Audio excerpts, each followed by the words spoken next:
Okay, so happy Sunday to everyone. This is a community call, and we're starting our second month um, right now in the inner intensive.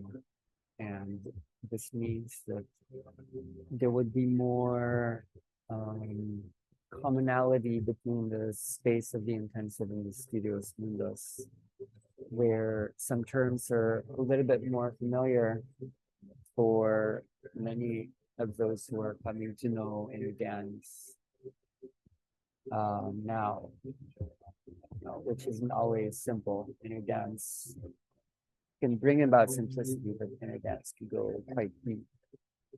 So Italy says there's a delay, which is annoying. Okay, I did a change. Is it better? Something to do with the scene on the Yes, it's device. better. Maybe. Okay. Okay, others can comment. Okay, thank you. Yeah, Italy's doing massage. Um, so we're gonna keep within a contained space today. Let's talk about the mind. Some people might say, okay, it's about the schools, it's about students, children, learning, the indigo chakra. I think all of these are separate concepts, but they're all interrelated. So it's hard to understand one of these concepts without the others. So if we bring in a big amount of interest here, this involves everyone. Even if you may not be interested in, let's say, schools, you might be interested in children in general. If you're not interested in that, then you might be interested in your inner child. If you're not interested in that, the point is you were a child once, and inner dance brings about the return to the childlike state. Um, there's a lot of stepping up whenever we come into this the space of the indigo, because um, there's a level of maturity that needs to be there. The spiritual process is primarily where we become like the child. In a way, there can be so much explorations and experimentation in the spiritual awakening. So what's ironic is when you do go into the school process, that's where we undergo growth. So yes, you can bring about a spiritual experience in the school, but that would be very much like one-off activities where you can do workshops, you can do sessions, but without a structure, um, it wouldn't go beyond basic level experiential elements, of which is really valuable. That's practically what schools need. But schools are built on curriculum, on structure building, because these are institutions that allow children and older people to be initiated into the system. So we are interested in how inner dance initially brings about an unlearning process, but now we would also be interested in how this learning happen within the inner dance. So to bring a meta to that, we're learning about learning. Like what does this energy tell us about learning? Do we learn in this process? Like learning isn't just about learning new concepts.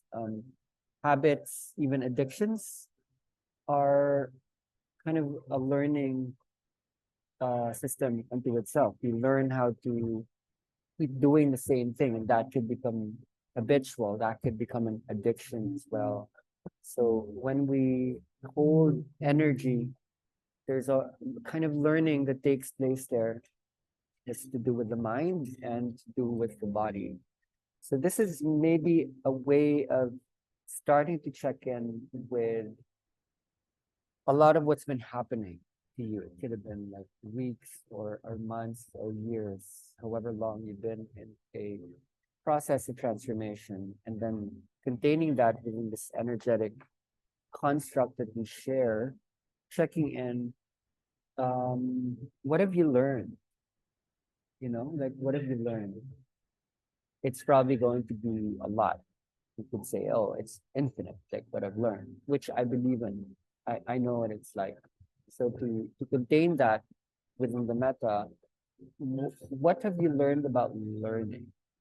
So this is more containable, especially within a conventional space, this convention, this conversation where we could talk about humanity and not just the individual person, uh, which would make this a lot more interesting in a shared space, you know, where you are learning now, and then you will bring about these states in the future.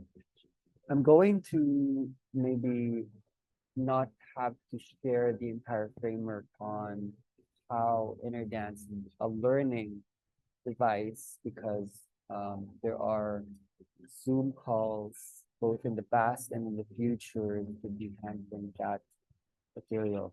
Maybe I can just share a little bit uh, insight to give us enough to have a conversation with each other, both for those who are new in the frameworks in the process and for those who have been here for a while. It's always interesting to bring intensive and studios mundos together because the insights of those who are in the raw form of the energy could bring in some really powerful stuff.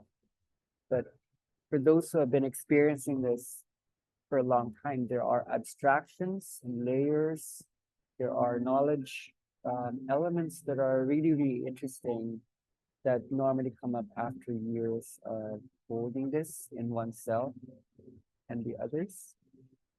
Okay, so I'll just throw out a whole bunch of questions and then give some ideas for us to work. And then you can feel free to add more questions and more layers. Some were also posted on the groups, so we can look at that as well.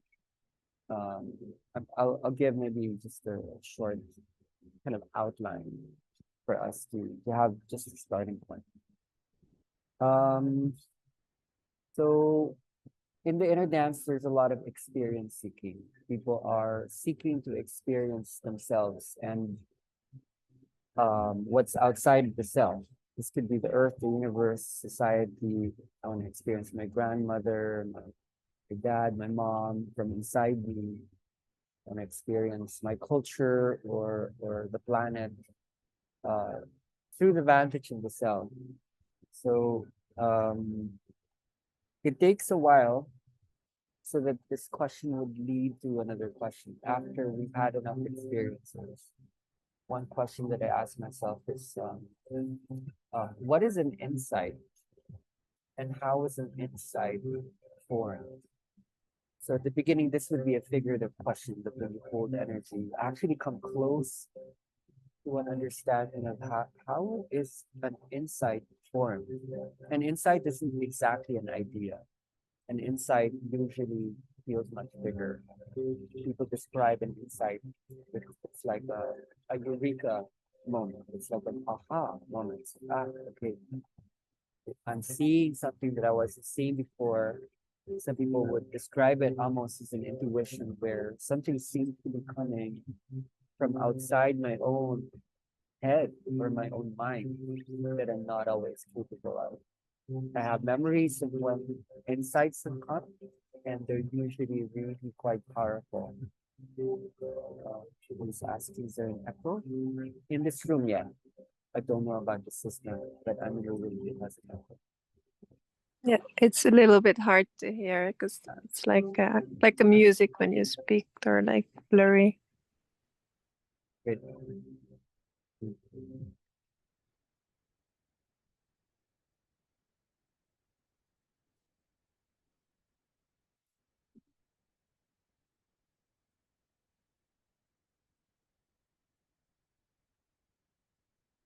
Yeah, to me, it sounds like it's doubling what you're saying in this electrical form.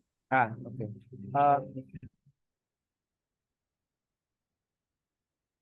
Okay, maybe this. Is this better? Yeah, okay. It's, yeah, I just have to give up this ability to do music and talking at the same time. So let's just keep it in words. Thank you, everyone. Yeah. Feedback is good. So yeah, what's an insight? Like, how is an insight formed? I don't know how we can go into schooling systems without holding this in place. An understanding needs to be there, and number two, the things that we do need to perform the understanding. So yeah, maybe we can understand how an insight happens, but how is it that your practice, the work that you do, you know, that you lovingly hold, how does it apply so that an insight happens? So in the beginning, it's hard to arrive at that practice without even asking first the question, how does an insight form? Okay, do I just ask people to lay down and I play the music hoping that it would happen? So that could be accidental and so on and so forth. So I'm sure that those who have been holding space, you kind of know those moments when an insight occurred, either inside yourself or in the space that you're holding. Maybe we can start with this question. When it came to you, if it did, or if it came to someone, if you were in the space, either as a space holder or someone who was just witnessing, what was the insight like? Not having to be the exact, like detail, but what did it feel like in your mind, your body, your consciousness, your spirit? And how does that differentiate from like a mere idea? So I'll mute and let's maybe have this question come through us from across the world.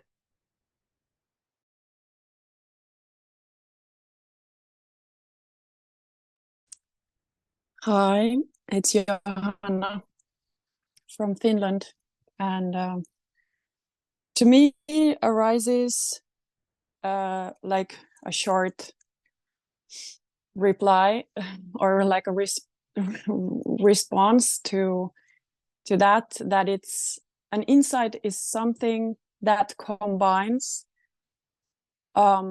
experiences from before,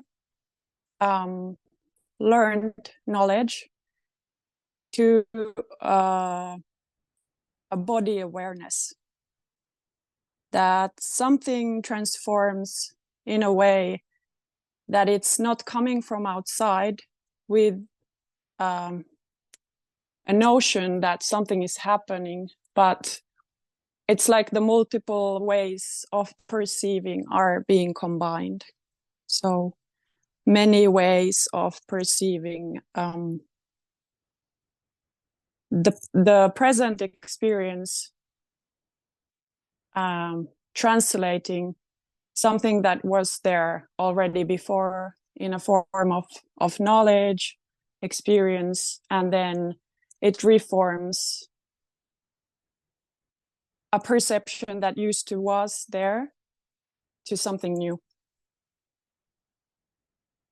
Yeah, if I was to isolate two things from what you said, so you could hold that in the beautiful simplicity of what you're saying. You said the word many, which means that there's like multiple ideas and multiple experiences coming into some kind of integrative one thing that's able to hold the many. And then some of your words also kind of speaks about the ability to transcend a present seeing that might have held some limitations so that we are able to go beyond some inability to have seen something much bigger. Yeah, so yeah, thank you for that. Okay, anyone else? Hello. I noticed that in the morning when I wake up, those are the moments that I have the most craziest creative ideas. That's the only thing I would like to say about it. I don't know for the rest. Yeah, this is so good. I was just thinking about that more and more just the last month. I keep waking up with answers to many questions that were arising for months. And I have to write it down or not, but they seem to set the day. Thank you for that. Anyone else on this topic? Hi, here's Oscar.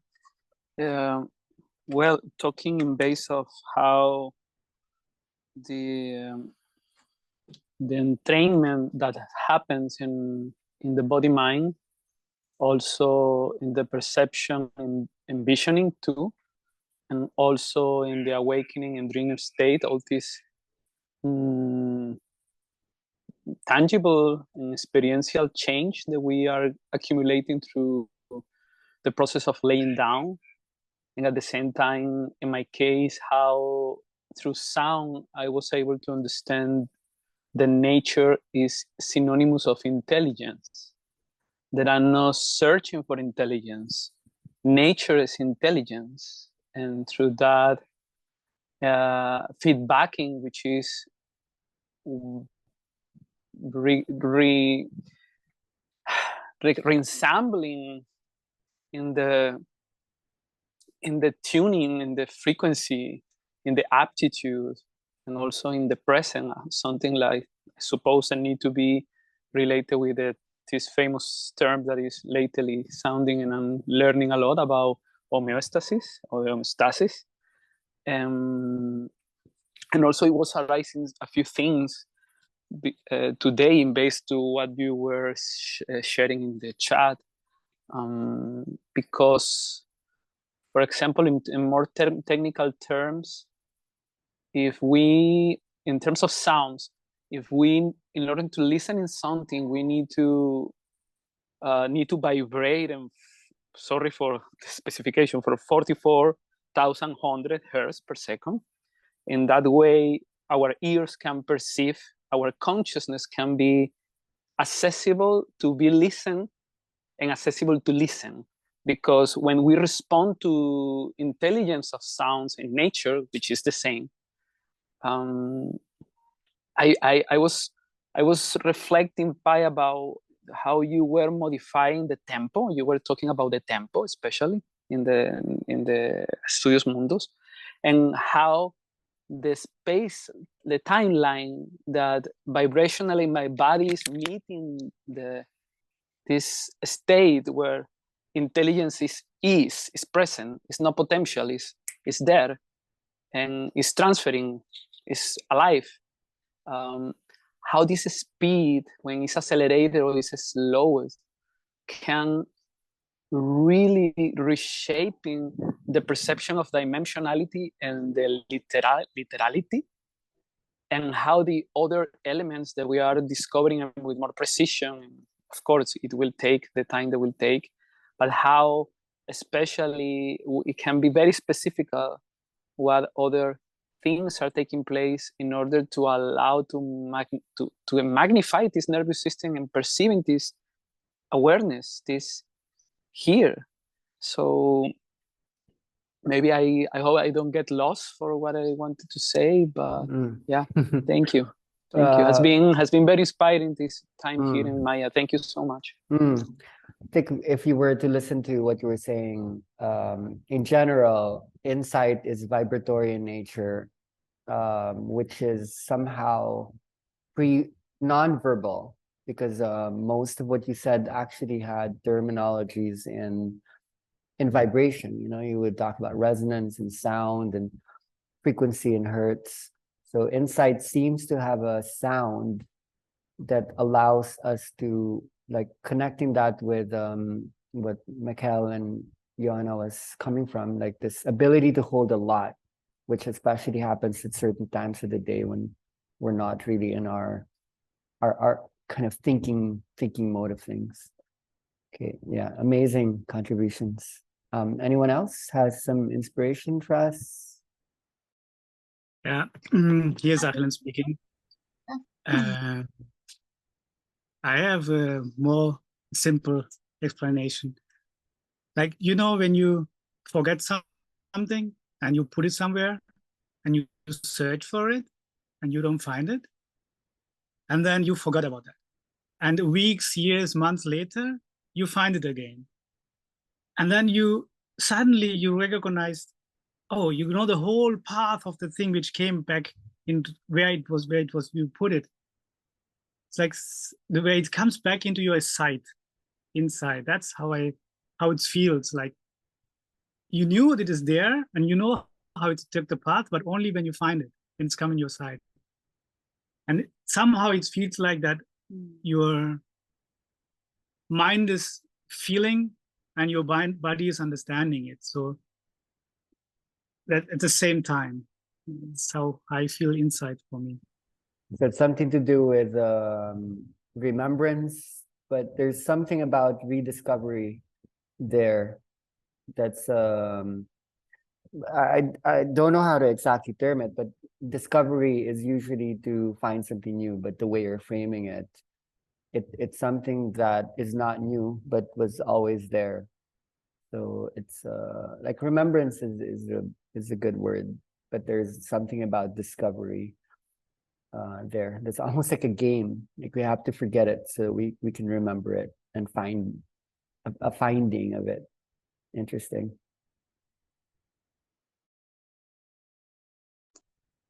I'll go. Okay. Yeah, Mariella. Yeah. I don't know if you can see me because I cannot see myself, but that's okay. We see you. Awesome. So I just wanted to share from experience from working with the Akasha for a couple of years. And a lot that for me, a lot of the information comes through what you would think it looks like an insight, like an aha moment. And the experience that I want to share is how do you check to see if it's real or not? Especially when channeling, a lot of people, when they receive information, they want to confirm what it feels good to them, like their own bias, essentially, like they just want to confirm who they are. And when you're channeling or when you're receiving information, if it's really honest, sometimes there might be a clash with what feels good to the person or what feels good to the ego more than anything. So checking in to see how the validity of the insight, right? Like how honest is that insight that coming through? It's one of the most important practices that we can have, like when we're working with the Akasha, to check in to say, well, am I confirming something that I wanted to hear before, or am I tuning into an information that is beyond myself, regardless of whether it feels good to the ego or not? Information comes in many different ways to many people. You know, how they mentioned before in the call, it can come through hearing, seeing, knowing, feeling. Everybody has their own channel. But more than anything, checking in with the self to see how much truth there is in the information that comes through, I would think it's one of the key elements in holding in information that feels like beyond ourselves. So yeah, this is very it's very profound to look at insight as on these confrontational levels that go beyond the cognitive dissonance that tend to hide the layers. So there's definitely something about insight not having to be comfortable that makes it a deeper insight. So thank you for contributing that. Yeah. Kura? Yeah, good morning. I have like just two things that come to mind. Like I have this interesting relation to when I have like an insight. It's like how I feel them different in my body. It's kind of like having ideas, and some ideas they feel like closer or they feel more attached to something. It's kind of hard to explain. And other ideas, they kind of like feel more distant. And it's almost like, and usually the insights, or how I feel the insights or hear them in my head, they feel like this other voice that speaks, and it speaks from a different space. And I also experience sometimes having these ideas that feel more distance after almost like inside of myself, not speaking light language, but I hear them inside. And after a while it comes, so it has like this distance, or this is different spatiality within the body, so it almost doesn't feel like I am speaking, something else is speaking to myself after that. And once I had this very interesting experience at a bike shop over there in Palawan. I was going to town and the bike broke down, so I was kind of like for 3 hours waiting for the guys to find what was actually wrong, or what was the thing that going on with the bike. And it was kind of like the first time that I had this experience of changing, of feeling the subtle changes in the space. For example, there was like contraction, tension, and a lot of like what's going on, and going over kind of like, it was kind of like going over steps until there was like this peak that was reached in the in the entire shop, because eventually there were like a lot of guys trying to solve one problem in the shop. And right before they actually found the solution, there was this thing that I could feel, like this aha thing that was coming, almost like a birth. And then I saw like this violet color all around, and then like boom, they found what was happening. And the entire atmosphere of the space was different. There were laughters, and there was like that sense of light, and yeah, it was not like yeah, it was expanded stuff. And that was kind of like interesting, just to feel like what comes before an insight, or the state that we are at when, like, prior to that thing, and how slowly there is something that it does change in the field when there is that aha thing, or that light bulb, or whatever violet explosion that comes in that moment. So that's it. Thanks. Yeah, I think this could be something we could pick up on. Let's have a let's put some of these together first, and then let's go deeper into the dialogue. Gra brings in something quite rich, and that's the idea of stress and even conflict that sometimes, very often, predates or occludes like an insight. So this could be understood in inner dance as a blockage, or yeah, a blockage. In philosophy, Jacques Derrida calls this like a roadblock. In his philosophy idea called aporia, he usually states that real thinking usually happens when there's an actual blockage, so that when it's pure flow, we're not actually pushed to thinking beyond our normal ways of seeing things. So maybe there is within this like a chemistry of insight. What are the chemicals?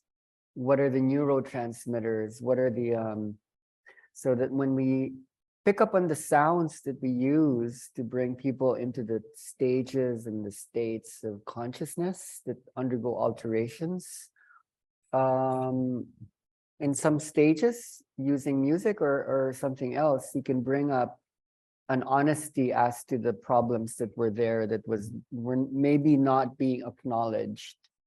So in being comfortable with the discomfort, which is what inner dance does do, there could be some kind of climactic or cathartic point that brings about the aha moment, or a healing moment, or a moment of transformation. So this is something that we join in, because if you are in this room, you've had that. You've had the emotion and the fear, the anxiety, and somehow within the journey of, let's say, an hour or more, or a weekend, some kind of transformation occurred where your life isn't the same anymore. Your body, your mind, your energy, construction had shifted somehow. So there are insights that could be that huge. It's not just a mental insight. Some insights are body-based. And when something explodes, something had changed, a way of thinking and a way of perceiving. So this is something that happens to us when we do bring this conversation to schools and to younger people. They may not experience that in the same way. They may not need to experience that depending on the age group, because some kids haven't really stored as much tension in the body. So when we think about inner dance for schools, there has to be like a difference between inner dance for hospitals and like adults, corporate people, yoga studio crowds, spiritual community crowds, and so on and so forth. There is a reason why there's a certain age upon which people become spiritual. That's later in life. People kind of need to eat the apple from the tree of good and evil and knowledge and the tree of life for them to want to puke it out later, this illusion, this judgment, this emotion that had been stored early. So I think that what we deserve is a theory of healing. Like, what is our understanding of healing and how does that work? We've discussed that quite a bit through the circadian rhythms, the autonomic nervous system. What is a theory of learning? If you were to conduct this in a school, like how does learning happen? And this could be applied to spiritual people. How do you learn new things if we kind of stop learning? We're not in awe. We don't have the sense of wonder children have. We're not curious. And I already know that. I don't need to learn it. So we're kind of stuck with the thing we think we know, and we're not open to the things that are beyond us. In general, the thing that we do, it does facilitate learning, because the most basic, maybe layer or level is that, okay, when you're filled with as a cup, you can't really put stuff inside the cup, so you need to empty the cup. So, okay, we can let go, and then we can let in. When we let go, we can let in. When you're empty, then you can fill it up again. It's just that when we get used to the workshop or the energy process to be about letting go again and again. And if you have a mixed crowd where, okay, you have someone as well, again, showing up and they have something to let go of, and then you have all these people who let go of so much already, how do you do this in such a way that your music doesn't just have these ego death surrender stuff that can kind of loop, so that the other people who have nothing in them anymore, how do you switch from a letting go into a letting in, from a surrender towards, okay, it's time to grow, it's time to integrate. You can't just keep killing the ego. There has to be some kind of birth taking place at one point. So different styles of holding would facilitate learning as opposed to the unlearning. In my own country, I think it can only hold unlearning so much because the schooling system here never really worked. What people actually need more is learning. So when we do facilitate the schools here, I don't think we need to retain the inner dance format entirely. What we would do is to extract what are the learnings that we have picked up from the inner dance history, and then how do we construct an actual learning experience. So we're not expecting, shouting, screaming kids running around the classroom like mad kids, weird kids, alien kids. We don't need a lot of that, especially that which happens more in the West than in the conservative East, the conservative Southeast Asia, in specifically. We would need something more constructive, and this might be interesting in other parts of the world. So let me just frame things, Oscar, and then you can contribute to this. Okay. What are the theories of learning? And the early theories were actually quite long ago, but already we had so much already 150 years ago. We already understood that when we grow up after a certain point, we don't really keep creating new neurons. So in a way, the brain stops growing. We don't just keep constructing new neurons. So you need to take care of the ones you have. So if you burn a lot of them, it's actually quite difficult to make new ones. So the newness comes more from creating connections from old neurons that would be new, so that after we learn to become like your personality, your habits, your fear, your trauma, your ways of speaking, the connections really wire together. So it's not always easy to rewire them. Often people have to go through some kind of critical moment, some kind of crisis needs to come. It could be a sickness, it could be a divorce, it could be something that that unwires the current wiring.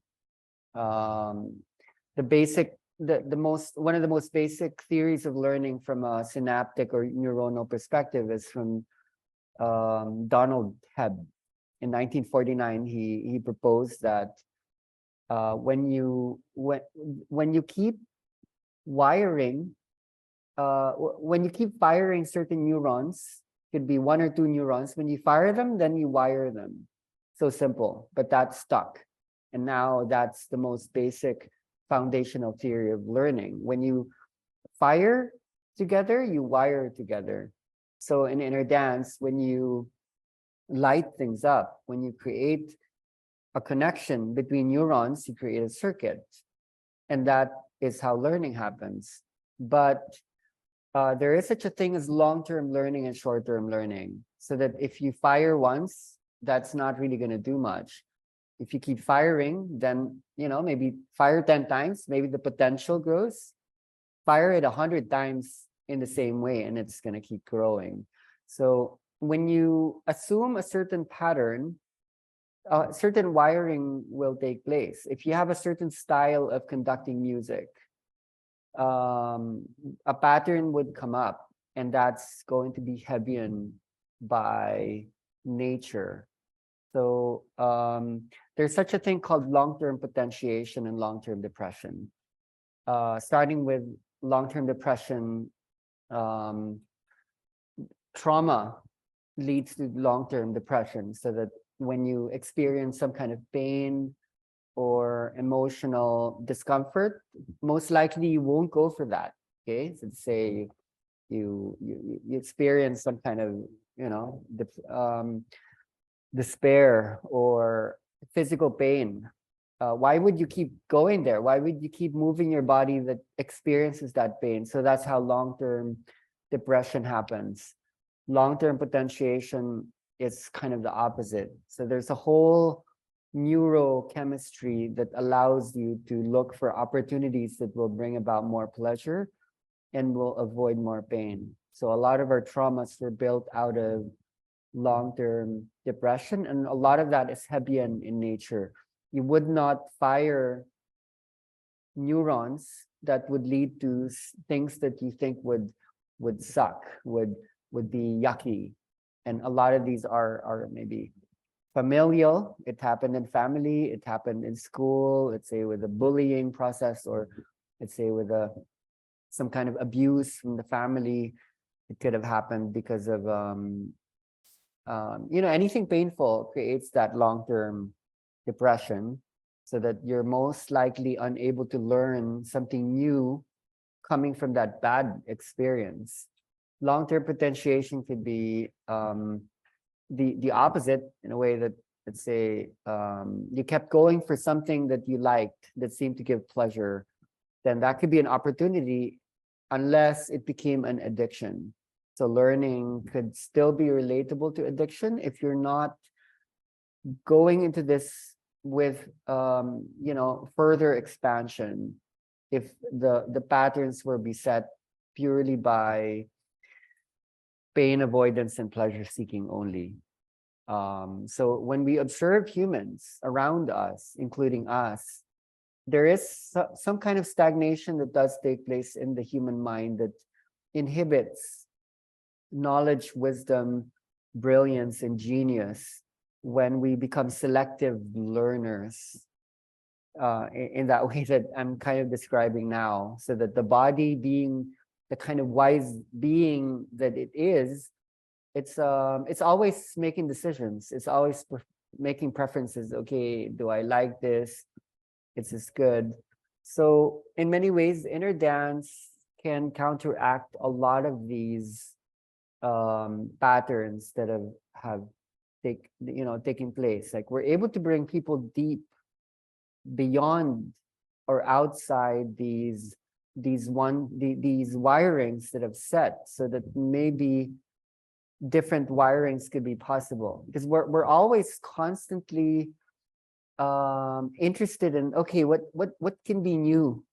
And then if you keep doing the same thing, there's boredom there, not just in you but in the participants. Okay, I've had this again and again, what's next? I cried already, I've already let go, what's next? So facilitators who are growing, they're kind of pushed to look for new combinations, new techniques regarding sound and regarding this is exciting and problematic, because when you are working with the intentions that are going to be oversimplified, okay, how can I make people cry even more? How can I give more energy? Through this subject of homeostasis, you can't actually get that to happen, because of the wisdom of the body, that the more you try to stimulate, the more depression comes about. So let me look at my notes. I think in general, when we work with kids and adults, there's something inner dance goes into, dimensionally speaking, and that is something to do with the body. There's something to do with the body that knows more than the mind. And let's go and name that. That intelligence is pre-linguistic in many ways. Language creates place holding in time, so that we tend to filter or funnel huge amounts of information within timelines, so that we can handle or create bottlenecks what is otherwise just too overwhelming. That's what the mind has to situate itself into what we know as the third dimension. So if we were to go to the second or fourth or fifth or sixth dimension, you would open that funnel, and then that can be a little bit overwhelming if you're not able to kind of ground yourself within a three-dimensional social space. So pre-linguistic means going into what the baby knows. There is a body wisdom in the baby that learned to figure out the world through experimentation, through what's called spatial primitives. Okay, so what is a spatial primitive? A spatial primitive has to do with space. So when a baby starts to, let's say, crawl and then walk around in space and learns to move its body, it's putting together a whole bunch of primitives that then would later become what we would call a thought, and then a word, let's say pre-linguistic, and then verbal. Before it's verbal, the body is putting things together from sense experience. So this talks about concrete versus abstract, which we're talking about in Maya right now. There's a need to go back to the concrete experience to create a new abstract thought, which is what we're doing in inner dance. But there are opposites there, where there are certain things that were written even before we came here. So there's an abstract within the concrete. Okay, I'm not going to lose myself or you by explaining this too much. That requires time. From the point of view of the body needs to think from the primitive, the indigenous, or the pre-thought, in order for it to create a new thought that's going to bear a difference from how we're thinking right now, that could be related to fear, to scarcity, to resistance. Okay, so there are certain things in science that have been studying this over the last maybe 60 years or 50 years, that is really coming together in inner dance. There's, let's call it the baby wisdom. Like, what is the baby wisdom? What's the wisdom of the baby that seems to be mimicked by these movements that are taking place when people kind of do this with their hands, do this with their arms and their bodies. So it seems like the body is vibrating something pre-linguistic, and it's maybe necessary to name this how science sees this now, so that we're not reinventing the wheel. That's why we need some abstract thinking right now to marry with the concrete experiences that are already happening in the world, just to see where do they meet the pre-linguistic and the post-linguistic. Say, before language, what did we know as babies and as cave people? And then what do we know after language, if there was such a thing? You know, is there something beyond language that is even more than language, if language does hold some limitations in how time and space are organized? So in embodied cognition, there are interesting terms, and one thing I just described to you would be called the image schema. If you were to work with schools, you would work with the image schema. Now, image schemas are super duper basic building blocks coming together. So, for example, when I make a playlist, when I use the Noise app, when I use the synthesizers, when I use Ableton, I'm actually following certain intuitive lists inside me when I am aware of the baby wisdom starting to arise in people. If people aren't thinking as adult humans, and if they're thinking as small children, I would be aware that the body is working from a vibratory level. So when you say vibration, you're talking about sound. And when you talk about the image schema, you're not just talking about vibration, you're talking about the space. You're talking about how is the body discovering original thought starting from space. So let's say, let me try to still use my, wait, let me share the screen. Wait. I want to share some sounds with you. And just let me know if you can't hear anything, because I turned off the Zoom audio option. Let me try to put on synchronic, and let me know if you hear something or not. Yes or no? No, you didn't. I didn't hear a response. When I press this, do you hear anything? No. Okay. Yes. I do. Okay, thank you. Yes. Thank you. Okay, so let's go into different stages in synchronic. This is just one playlist, and there are many examples. Maybe you have other examples of playlists that have lyrics and songs in them, but something as basic as synchronic would hold more vibratory intelligence. So, Okay, that's maybe the 2-minute mark. This might sound the same to you,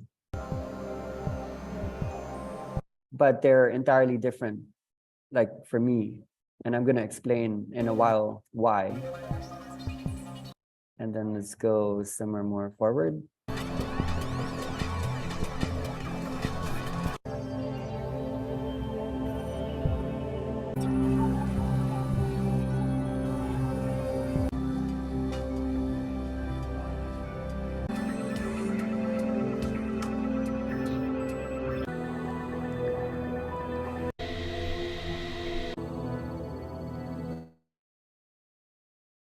Okay, so when I play those, there are spatial primitives in those that I consciously and unconsciously plan out based on my understanding of the baby mind. What are spatial primitives? I didn't bring my pen and whiteboard, so let me just use the pages. Okay, and I'll type things out, and then it helps that I can move things around. So what we're interested in are, what are spatial primitives? So the word primitive connotes something indigenous, something super simple. So let's name some of the spatial primitives within the cognitive sciences. An example of a spatial primitive would be like a path. Okay, a path, I guess, doesn't need to be translated for you. It means you need to go from a place to get to another place. Then there's a pathway to there. One of my favorite spatial primitives would be this. Okay. Now, I've always loved children. I'm obsessed with children, even when I was a child. And when I spend time with kids, this for me is probably the most basic spatial primitive. So that when I watch children, and some of you have children or have spent time with kids, one of the first things they do for an extended period is they take things from they take a box or some kind of container, and then they take something from the outside and put it in the inside. And then there might have been more things outside, so they put more things in the outside and put things in the inside. Then they take the things that are inside and then they put it outside. And then they keep doing that in repetition, establishing this idea of containment that then would be applicable to other things that can start containing things. For example, your cell phone is a container because you can put stuff from the outside into the inside, and then vice versa. Your body is a container, your mind is a container, a word is a container, so you can put meaning inside the word, and then you can change the meaning that's also inside that. So anything that can contain something that also has like an inside and outside is a spatial primitive called containment. Okay, what are some other examples of spatial primitives? Something like oh, did I just erase containment? It's too important to not have here. Oh, not 1,000, just 30. Okay. Just a couple more, maybe. Source is actually like a spatial primitive. It's not just a spiritual concept. It's something babies need to hold in order to develop a thought that would be contrast or complement to that. Blockage. But blockage is something babies need to input. in order to understand the concept of flow. So for example, a baby is crawling around the room and then it had not encountered a wall before. So it's crawling around the room and then it bumps into a wall and, oh, wait, I can't get through. I can't get through. So every time it hits a physical boundary, the concept of block or blockage would be inputted. So some of these are actually highly visible in the healing process. Balance. Balance is a spatial primitive, and this is something healers are also working with.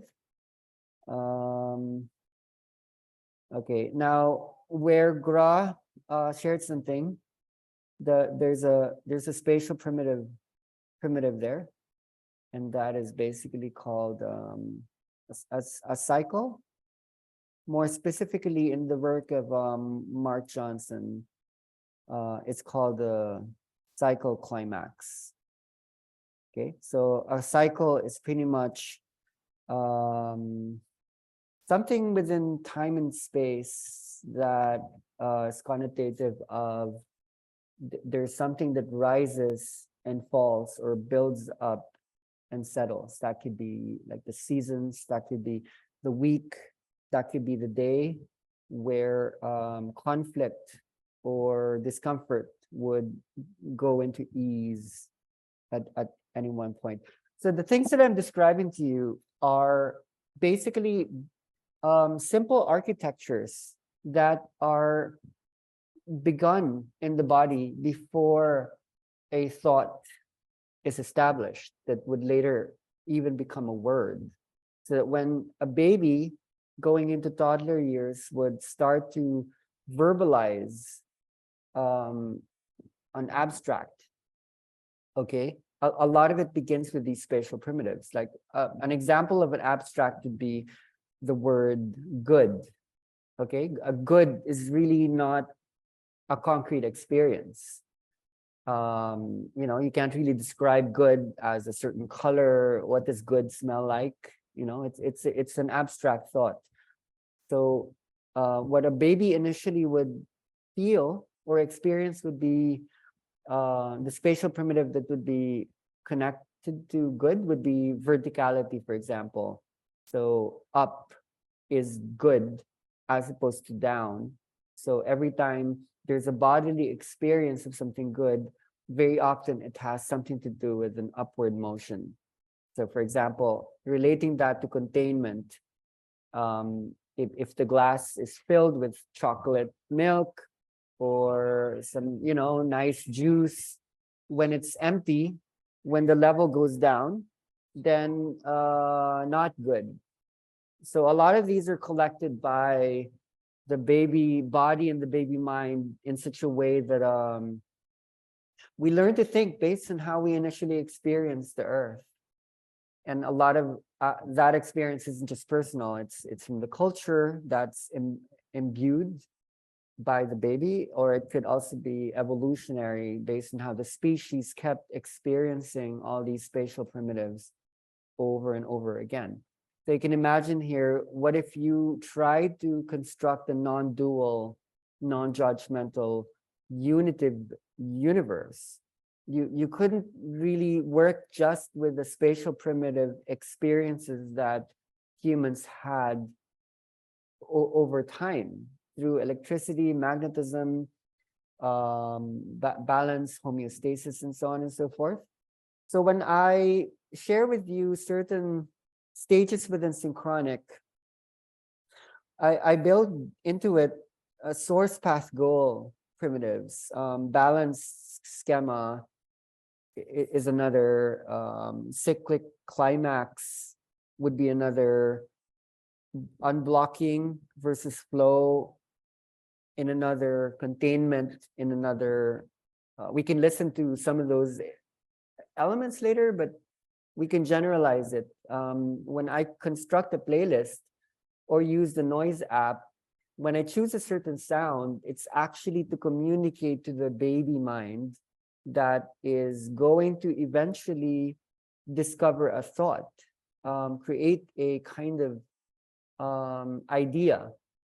And these ideas would then be connectable as an insight later. An insight is a collection of many ideas that start to make connections, like circuits in the brain, neuronal wirings that would construct a mind that a person would be more integratively happy with, rather than a mind that was exposed to scarcity, terror, to despair, sadness, being left alone and not being loved, not being embraced.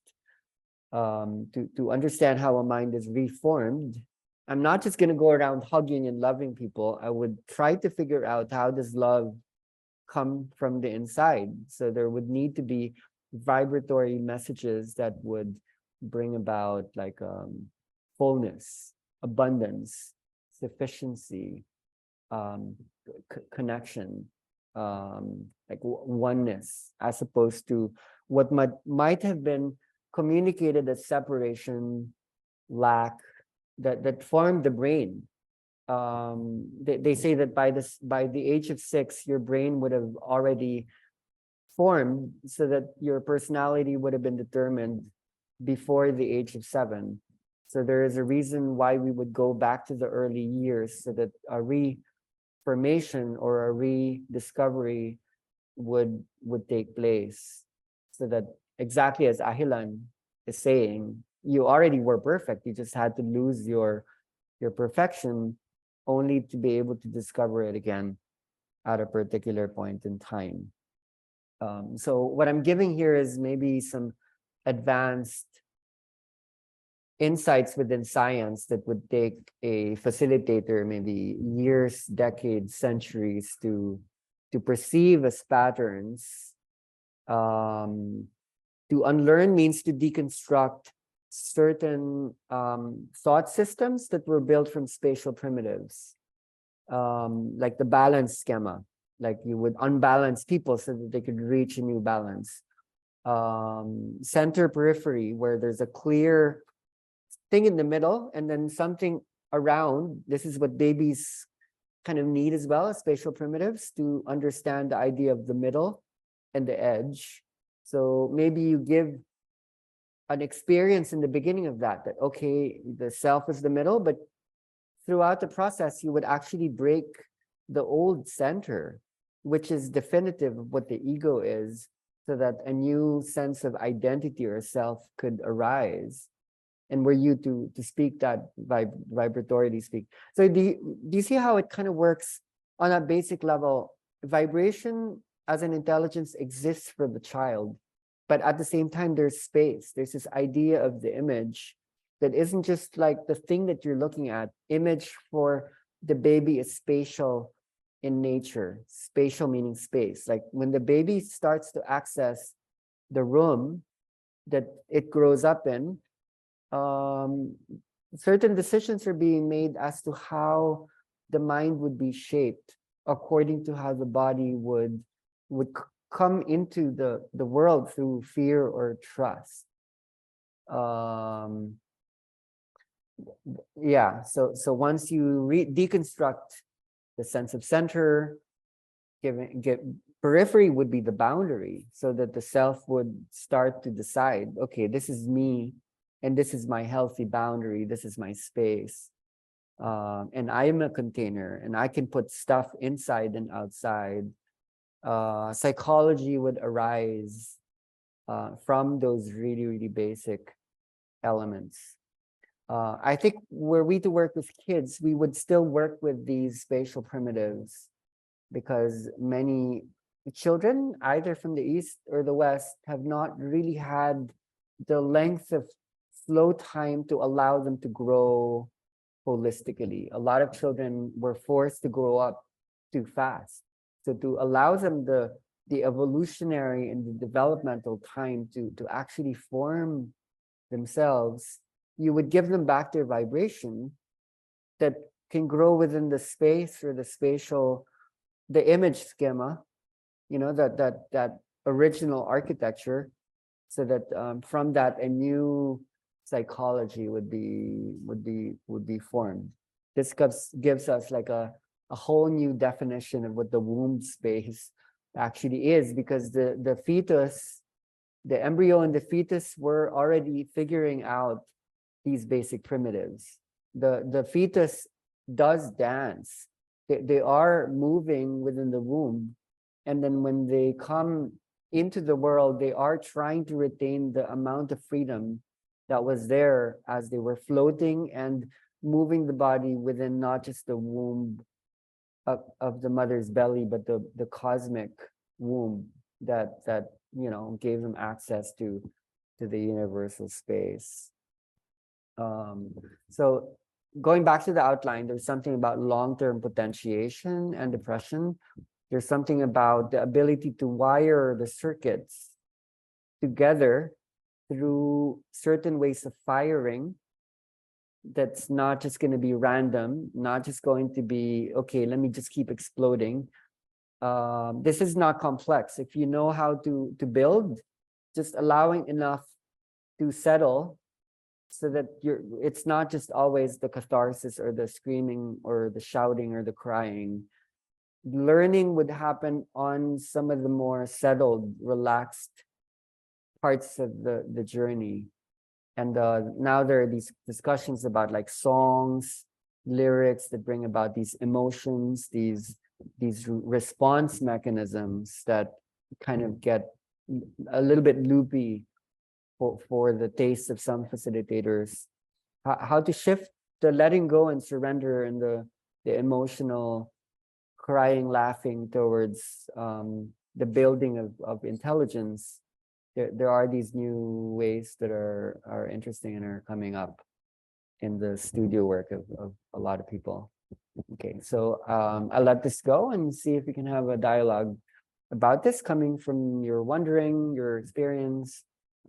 If there are certain answers coming up to certain old questions that are arisen, like let's think about this together. Thank you. Thank you for listening. So I'll mute now.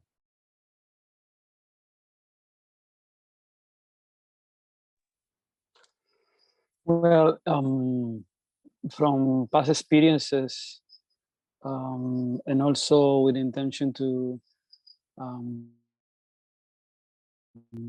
interacting with these human systems of learning, and also in the present spaces where human beings are getting capacities in reconnecting and rewiring, and at the same time, yeah, how definitely the aspect of art that is, again, for me, the terms of how experience this, the touch or the exchange with this intelligent nature, how the touch with the human sensitive nature of human being through the learning, through reconnecting, and through evolving, through curiosity, through listening, through joy, which maybe when you were talking about the ancestors elements, maybe in the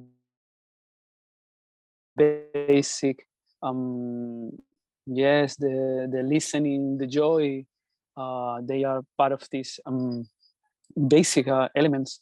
So the capacity to externalize from the other students the experience, the emotional process, and the perception of the inner world is also need to be reframed, and need to create a system for that, because we are working in a system that is kind of hybrid, that is not exactly the best scenario for our own potential, but also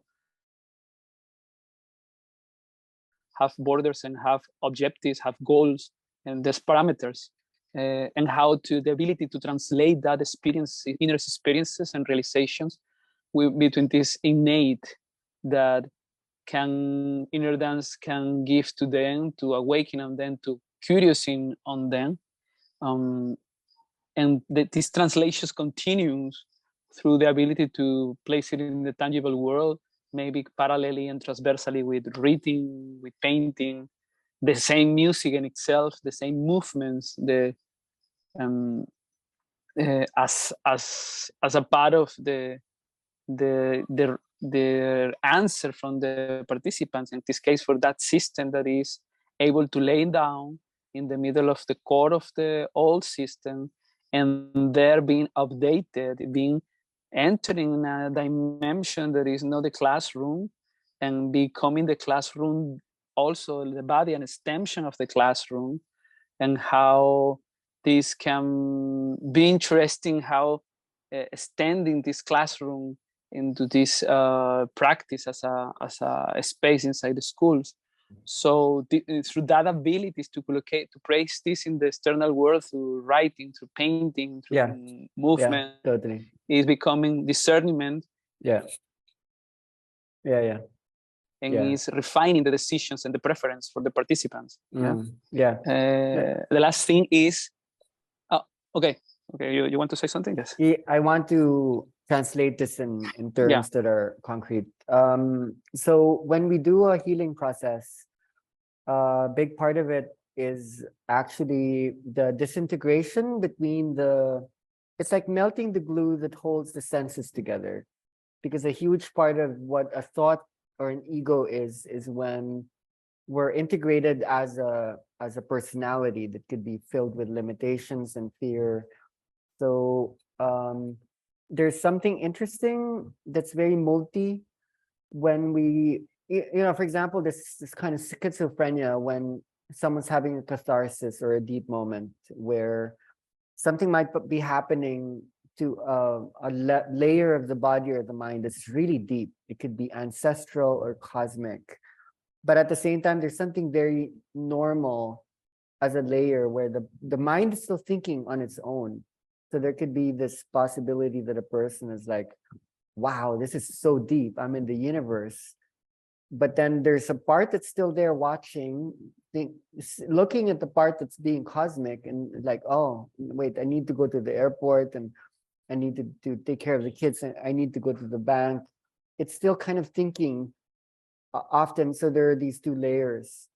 So that's an example of how a disintegration of the self takes place, where each sense is actually a dimension. Time is held within the image differently from sound and from touch and from smell and from, between electricity and magnetism, there are different elements of time. And so in the inner dance, we actually become aware of these different zones at the same time. So in a way, it's not integrated, so we can become aware of them separately. When we're awake, we're aware of these all together. So there's a benefit in feeling the deeper layers, even as we're experiencing the non-deep layers. So to apply this to something you're saying, which is where we're headed to, based on some of the things we've been learning from people like Flor or Rosa, who have been integrating, let's say, visual arts with inner dance.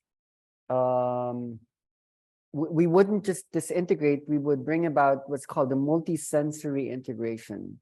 So that when sound becomes integrated with emotion and the image and then words, when we teach people to work with these different channels, dimensions, and medium, we actually become aware of how these are integrated systemically when we're facilitating this, which we're not aware of when we're babies, and this is happening on its own. So yeah, bringing these together is important, and now we're working between musicians, artists, writers, and like body workers. So just translating this for everyone, because some of these discussions are in my already. You had another point? Go ahead.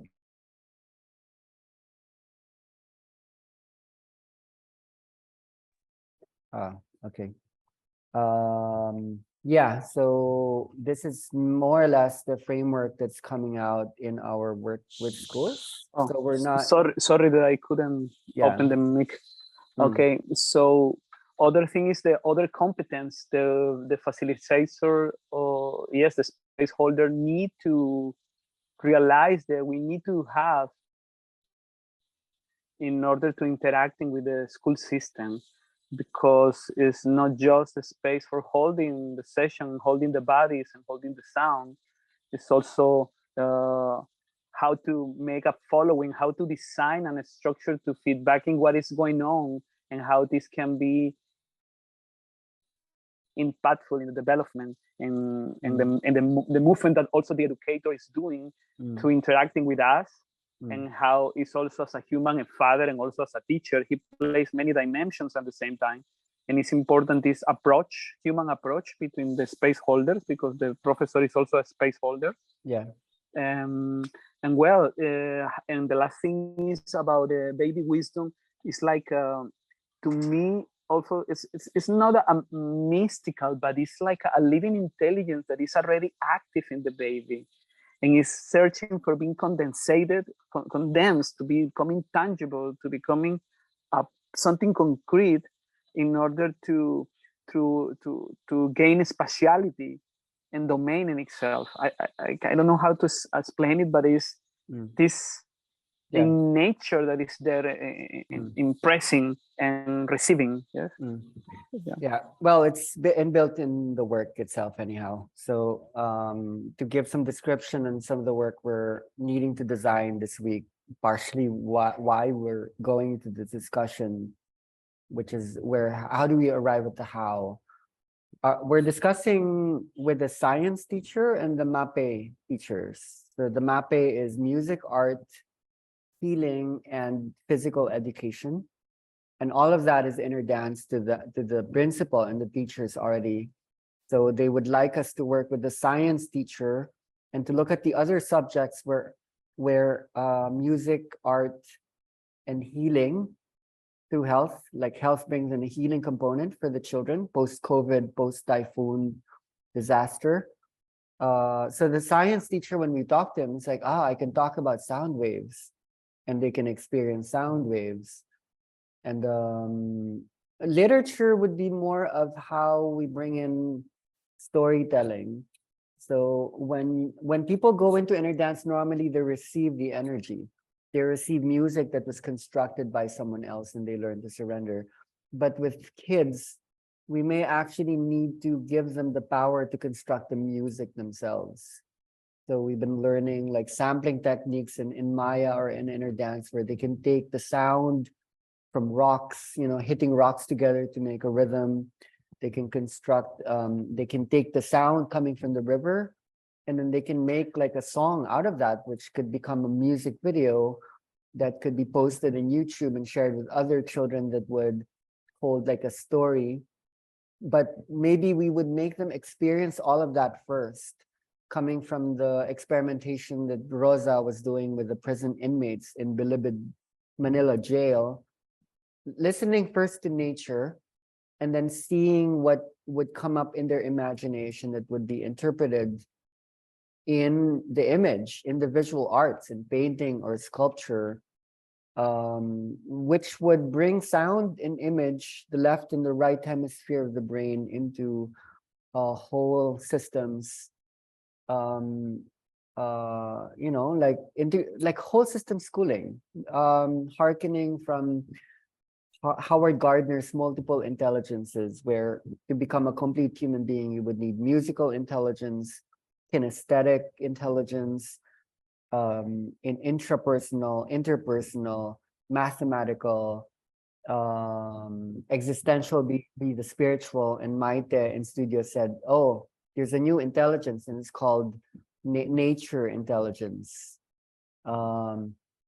Then inner dance could actually come in as the glue. The glue that we melt in inner dance can become the glue that binds a lot of these intelligence into a holistic mind. So thank you, Oscar. Yeah, this is the approach. Mikhail, you're raising your hand. Love to hear from you. Go ahead. I thought it was like the 20s in the line, but okay. Yeah, you're touching some things that I really like. Also regarding the music that we have been talking about, the being in touch with the non-concrete, actually, things that are not concrete yet. What happened when we were babies.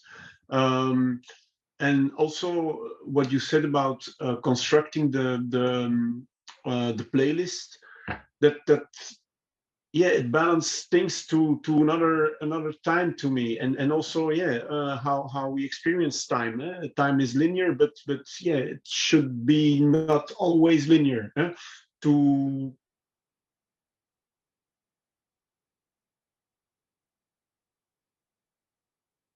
Oh wait, somehow we lost your sound. I don't know why. Um,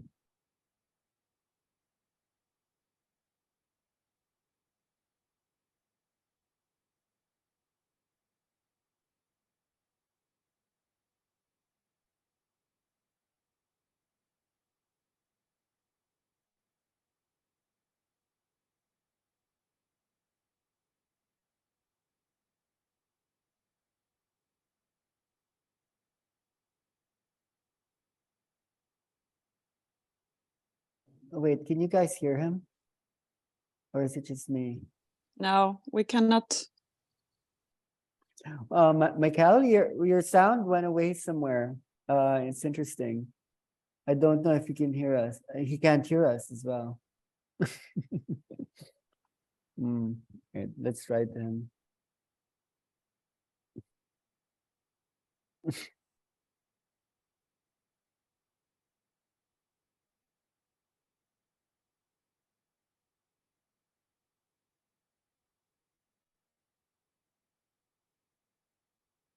So interesting.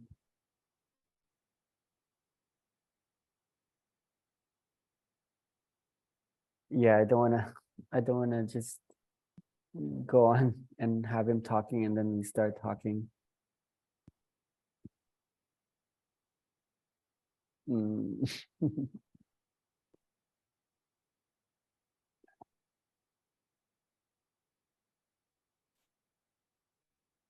Mhm. Yeah. Michael? Does anyone have his like WhatsApp or something to send him a direct message in there? Because It sounds like he's saying some amazing things at the same time. And we're losing his insight.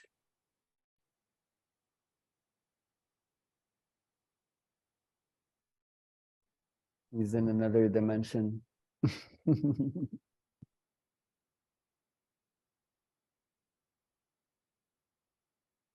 Maybe I can write it in a paper.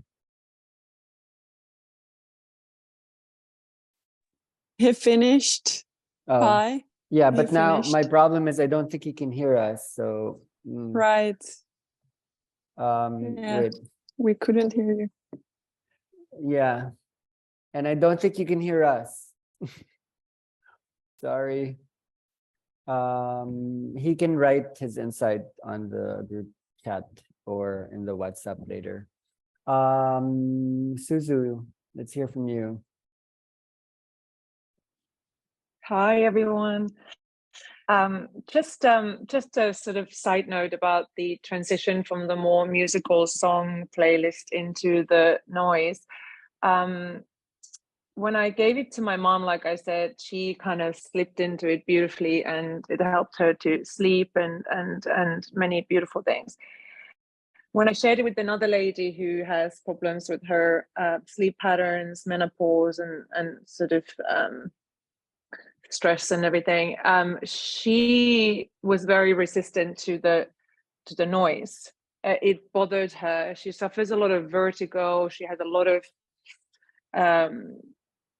headaches and problems in that sort. And she was straight away like, no, I can't listen to it. And then I told her, okay, I get that, but maybe you put it really low volume. I don't know, that just came. I was like, let's put it very lightly, on the background, so that those kind of sharper noises that would come from the home playlist as well sometimes wouldn't kind of trigger her. And I haven't heard back from her yet, but that was one thing. It's like the volume of sometimes, because the noise can be for some people a little bit more sort of irritating, I think. And I noticed that on myself. So I'm trying to work past this, where I understand totally like how the body can start to crave the more sort of the melodies of the songs, and I'm struggling still to lie down fully for like a long time with the more noise playlist. But I understand that the theory, and I'm like, you have to persist, you know, get past this sort of addictive kind of feelings towards the other playlists. So I keep pushing myself there, but I'm definitely noticing that I sometimes can't sort of relax into it so much. When I do, it's amazing, and so on. So yeah, I just wanted to kind of share that I think that there's just so much value to going away from those more addictive patterning, and I understand completely. And I think it's so amazing what you're doing, Pi, because I could see that, you know, where the CAP kind of stuff was going. You know, people just come to the room and they need to go and cry and scream and beat the floor, and then what? You know, like you said. Anyway, just this my own process, and I'm really excited to see where you take this with the bringing tools and people that don't have experience with Kundalini or more spiritual work. And I think that there might be that still that threshold of how do people react to sounds that they're not familiar with? How do you kind of how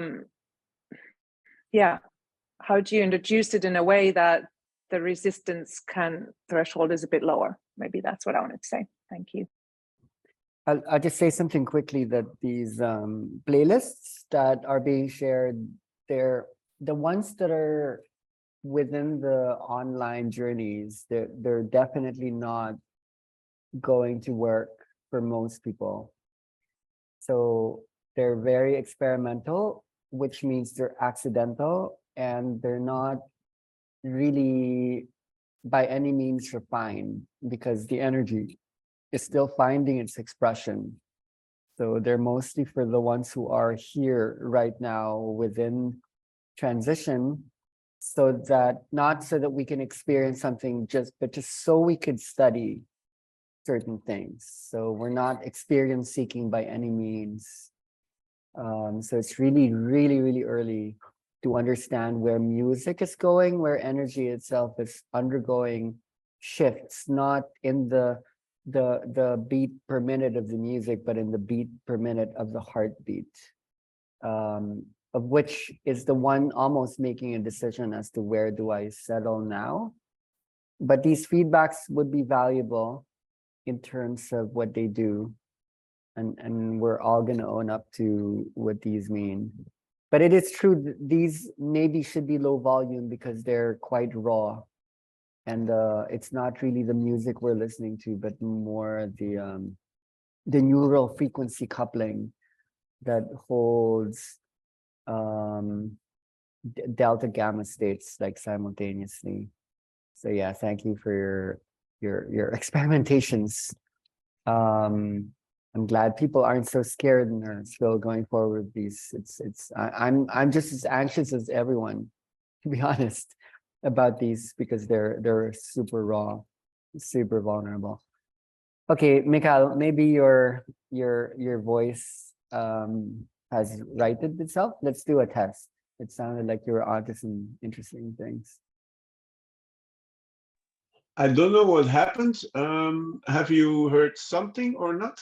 You were beginning, and then we lost you maybe after a minute. So it was really good. No, whatever. No, maybe I'm gonna miss some things now that I said before, and say some things double. But the things that you were saying were nice, because in how I have been learning things to people in the past, maybe I say things twice now. I always saw it like connections in the brain that we are making. I compare it like a bridge that each time you jump over a gap, that you have a rope with you, and the more that you go over that gap jumping, that the more that you construct actually a bridge that's actually after a certain time you can roll over it with a truck.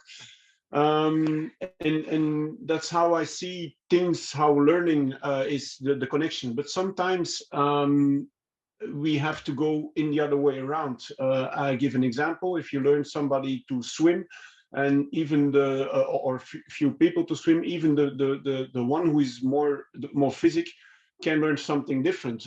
For example, he can learn that if he push somebody else down, that he stays up also, but in the same way, then he's learning a different pattern. And after a while, when there's nobody around, he's maybe the only one who can swim. So in that way, he only can push people down. So that's what he needs to deconstruct. And I like it what you said about the baby mind, and how the creativity and the abstract is learning things.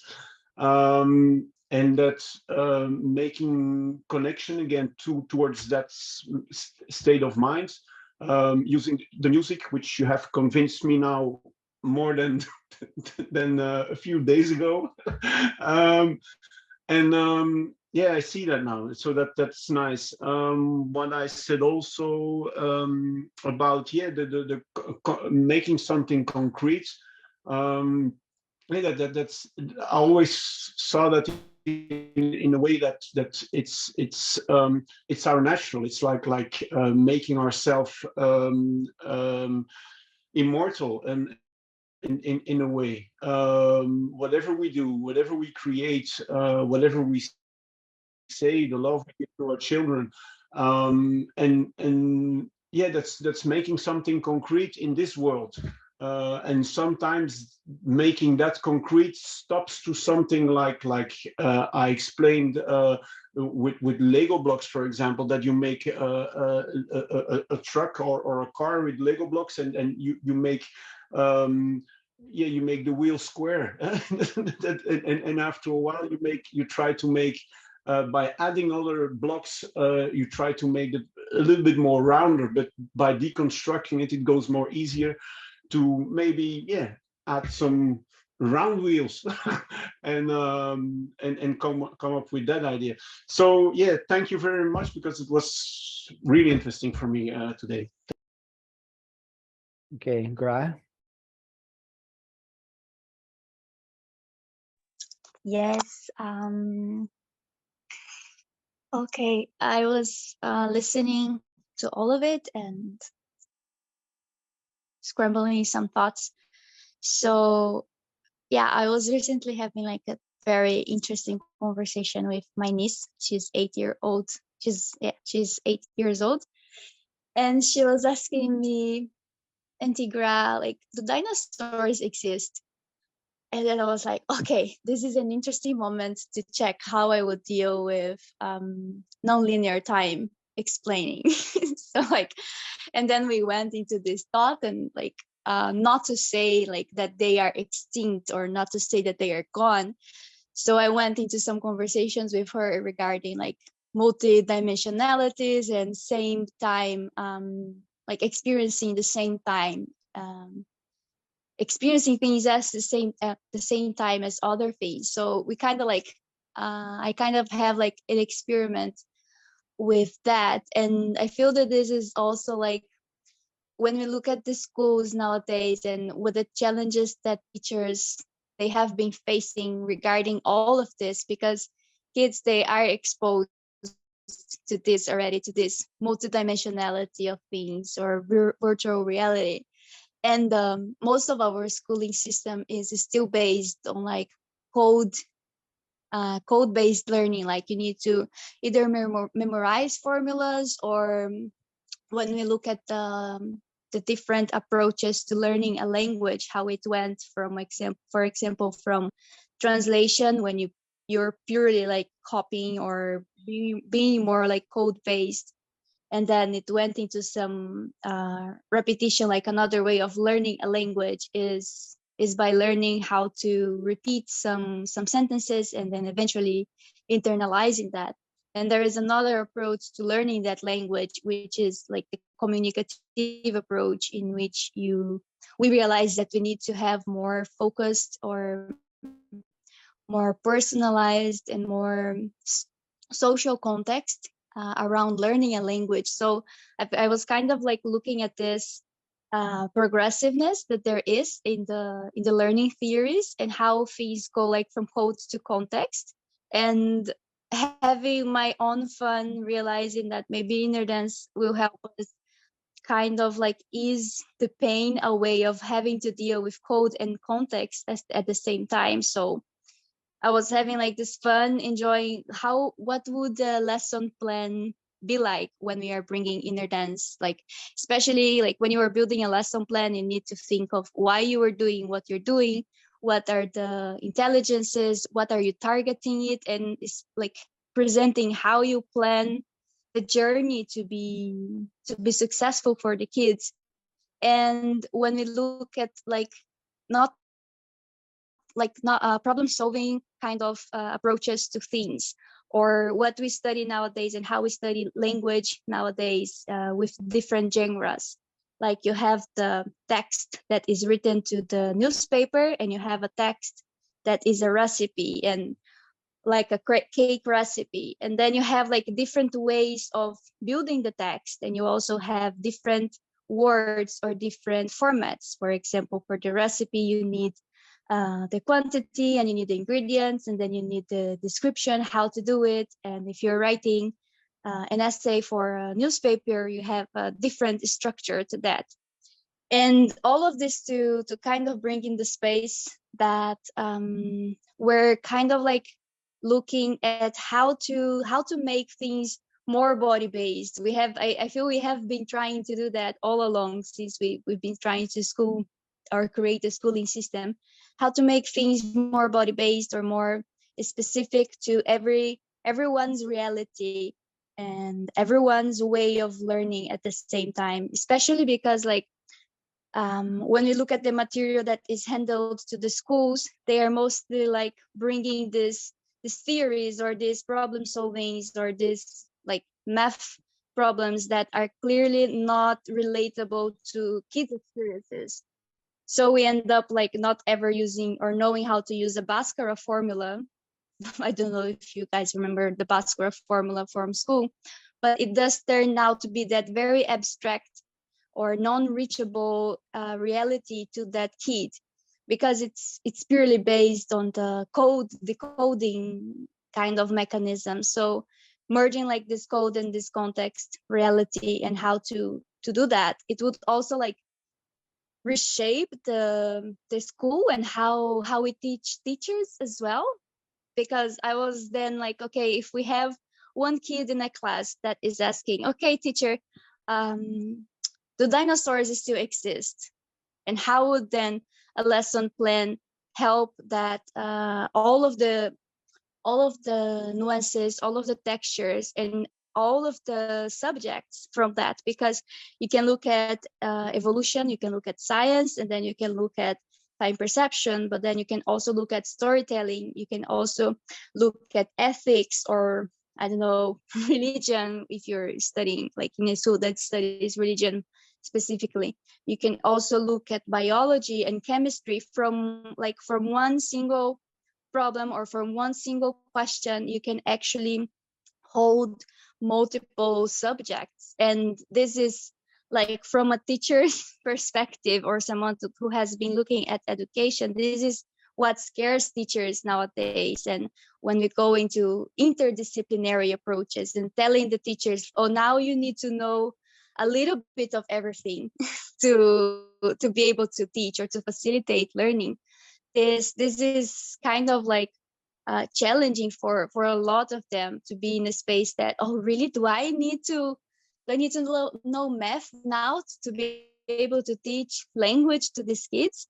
And so I see like this is this very interesting moment in which we are reshaping the way that we learn, reshaping the way that we approach healing as well.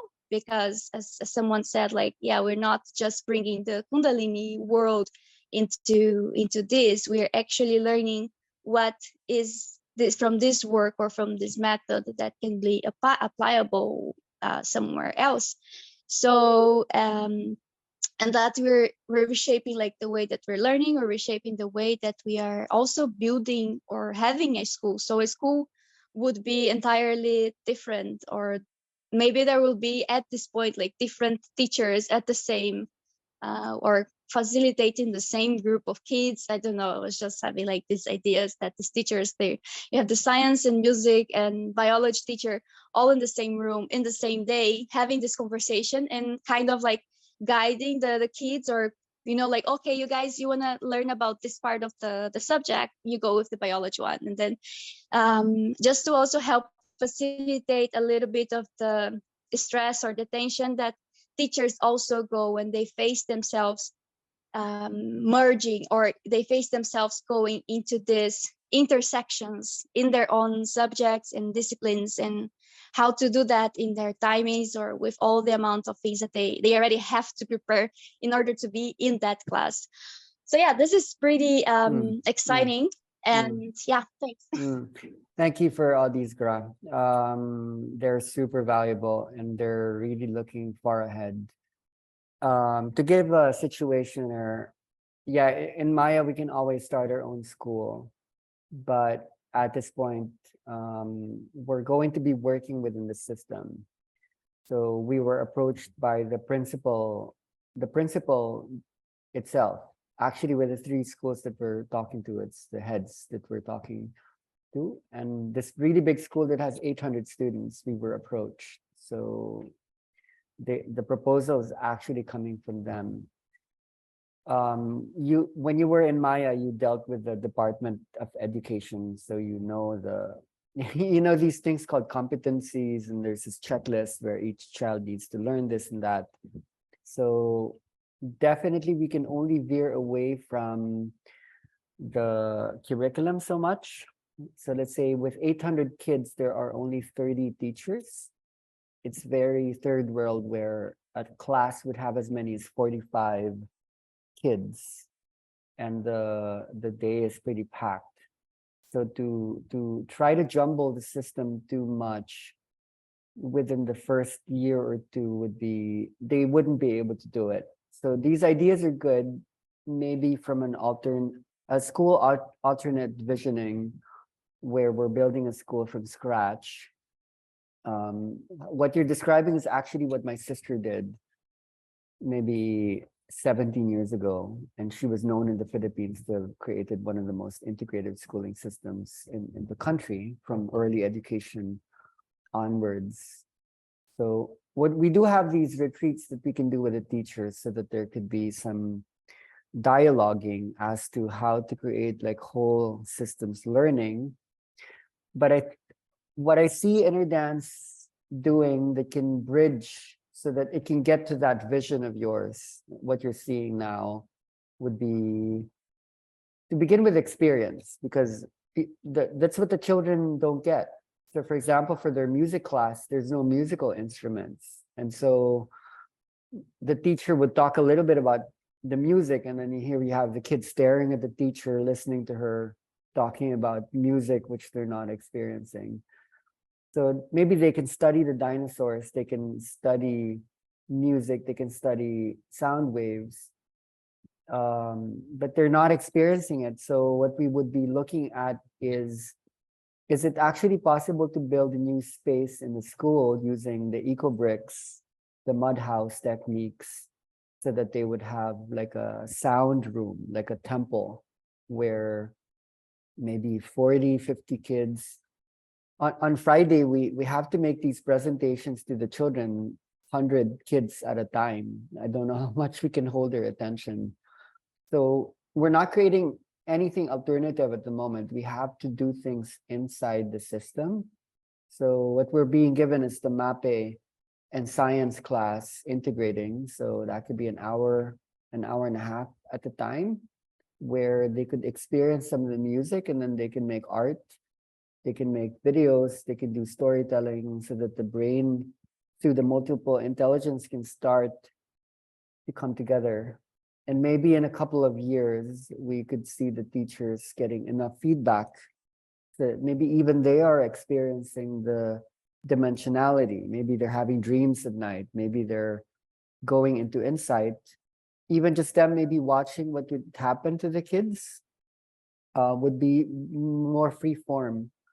But the thing with colonized third world countries is that the teachers are very, very stressed about having to fill the kids with knowledge that's supposed to come from the outside, and that the kids are empty and have nothing before they come to school. There's very little mirroring as to that the kids are actually wise and smart to begin with. So they're just being filled, and the kids are stressed because there's not really the gap to put things together. I think it's really interesting that this is happening in this place, like in the world. I mean, I'm my life partner comes from Finland, which is known to be the integrative schooling system in the world. So we're going to be jumping from the Philippine system. And for those who are interested in what the Philippine system is like, we only joined the program for international student assessment 4 years ago, right before the pandemic hit. We entered the international assessment program for the first time, and out of 79 participating countries, the Philippines placed 79 in mathematics. I think we were 78 in science, but in English comprehension, considering we're one of the most English fluent in Southeast Asia, we can speak English really well. We placed 79.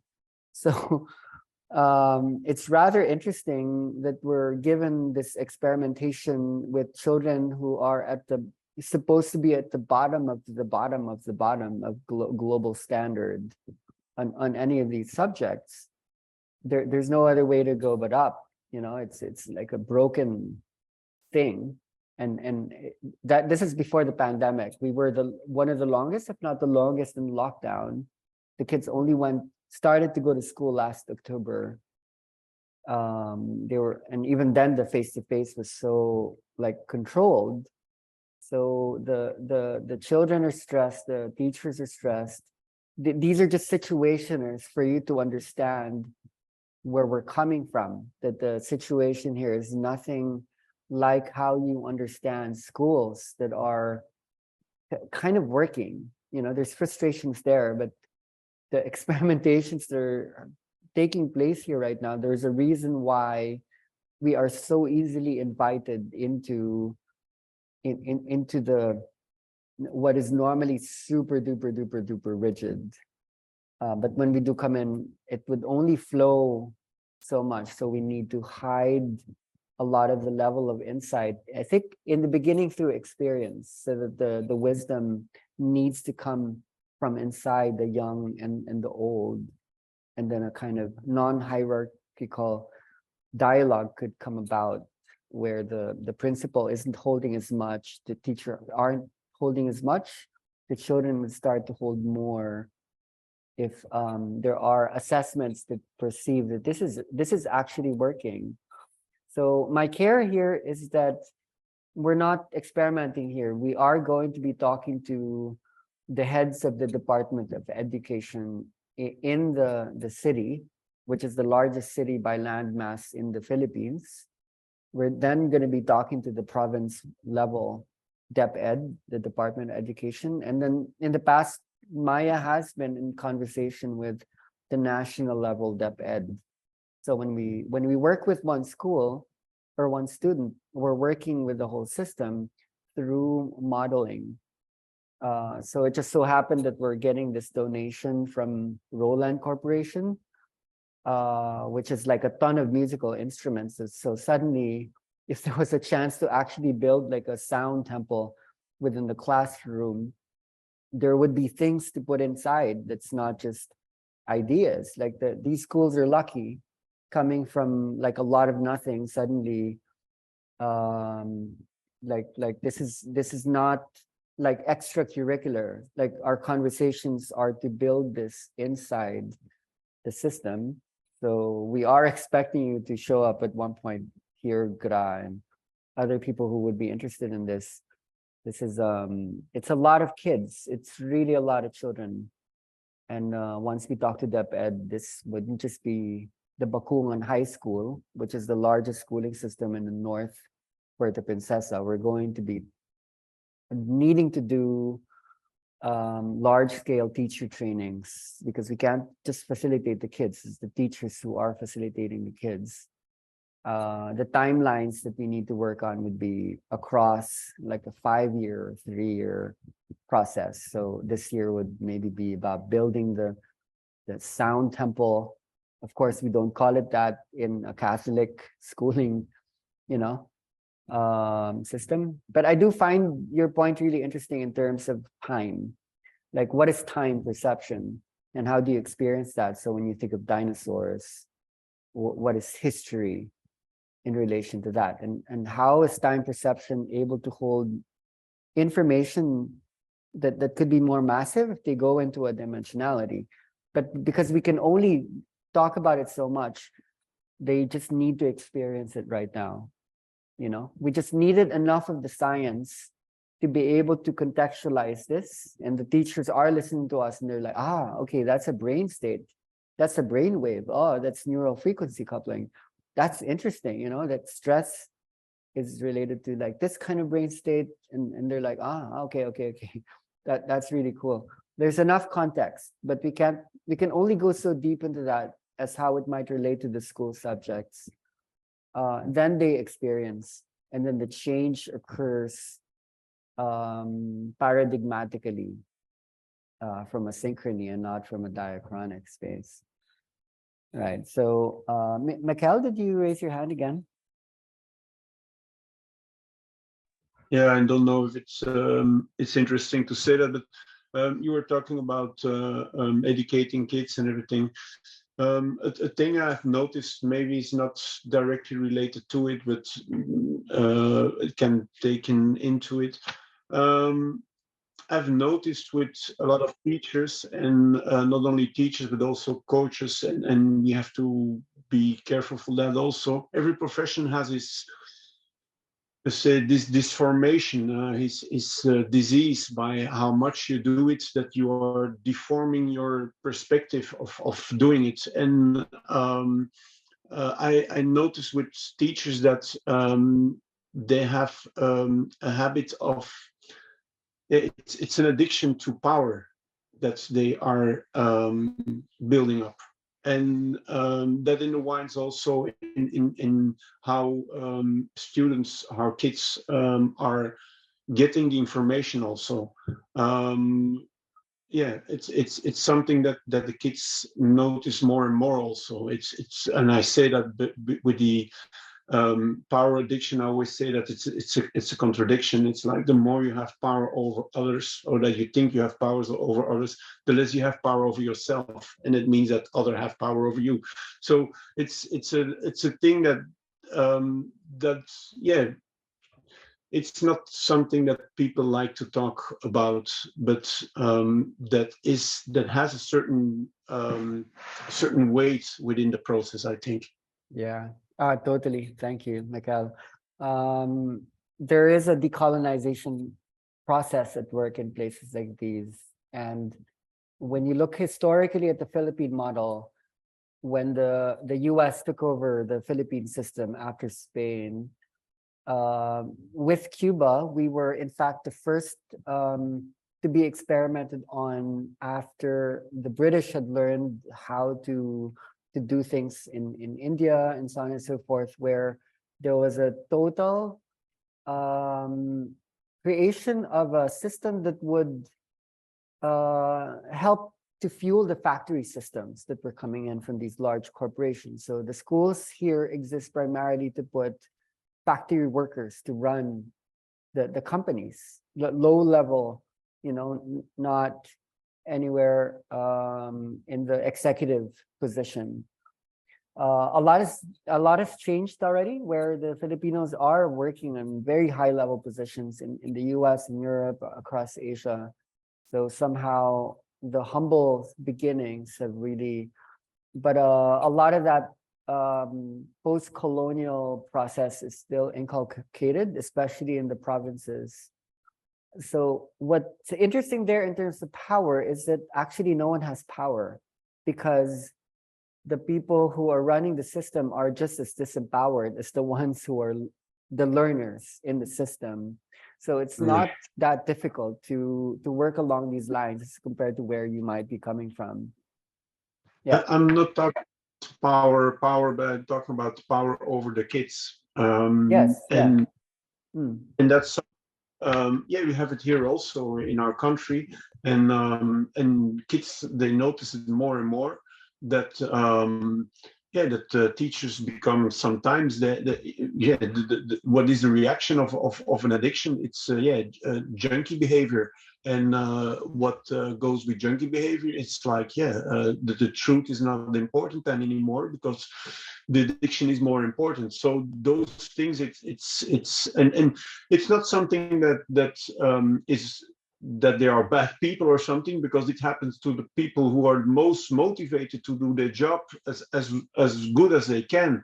But it goes in a certain way that they are not happy, neither those teachers. And yeah, I think it's important, yeah, to be able to adapt towards teachers also. Yeah.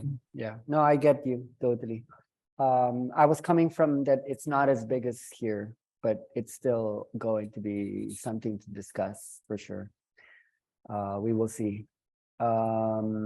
The teachers here are quite disempowered, and they don't have some of the same control issues that happen in the West. They're just overwhelmed because there's just so many kids. So it's more a coping mechanism.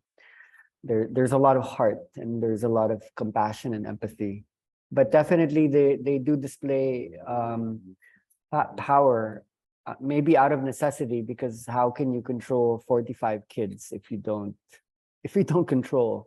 So they scream, they shout, they punish out of necessity, but they don't like it. They're not happy with the situation. There's just zero resources. There's no classrooms. You know, the amount of space that 800 kids are in, it would make you shake your head. The size of the classrooms are almost 50 kids. The few buildings that they do have is really incredible. So it's going to be interesting working from the ground up. Okay, Oscar, you raised your hand. Yes. Well, I I have the hope, the wish that the the study, the experience of the waves, that the waves can be the enter to relate wave with, of course, with science, of course, with art. Waves also invite us to talk about the ears in terms of the school.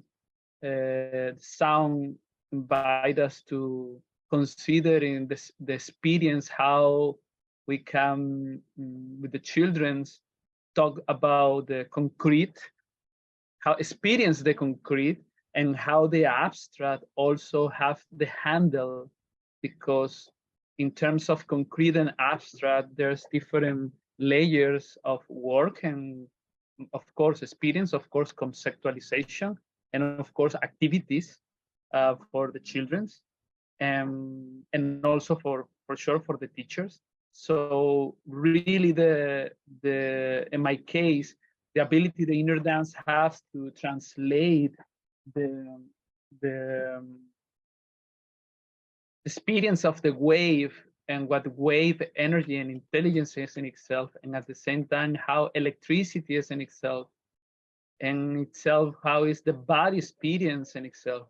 I think that this is a great capacity that we are holding, and a great opportunity, even for a basic system as a Filipino, and in the more complex or advanced schools, where there's all these resources in science and physics and elements, educational elements and technology that allow to support the complementary aspects for the learning. So this is my excitement and my real concern. I want to bring up like something for us to study together. This would be interesting for facilitators and those who are conducting trainings. coding groups. So yeah, there's some talk about, there's a lot of mention of Kundalini, and Kundalini connotes certain, what do we actually mean when we use that word, if it's not just a movement in the world? It's like a certain energy or a certain style of holding, of trying to raise the vibration from within.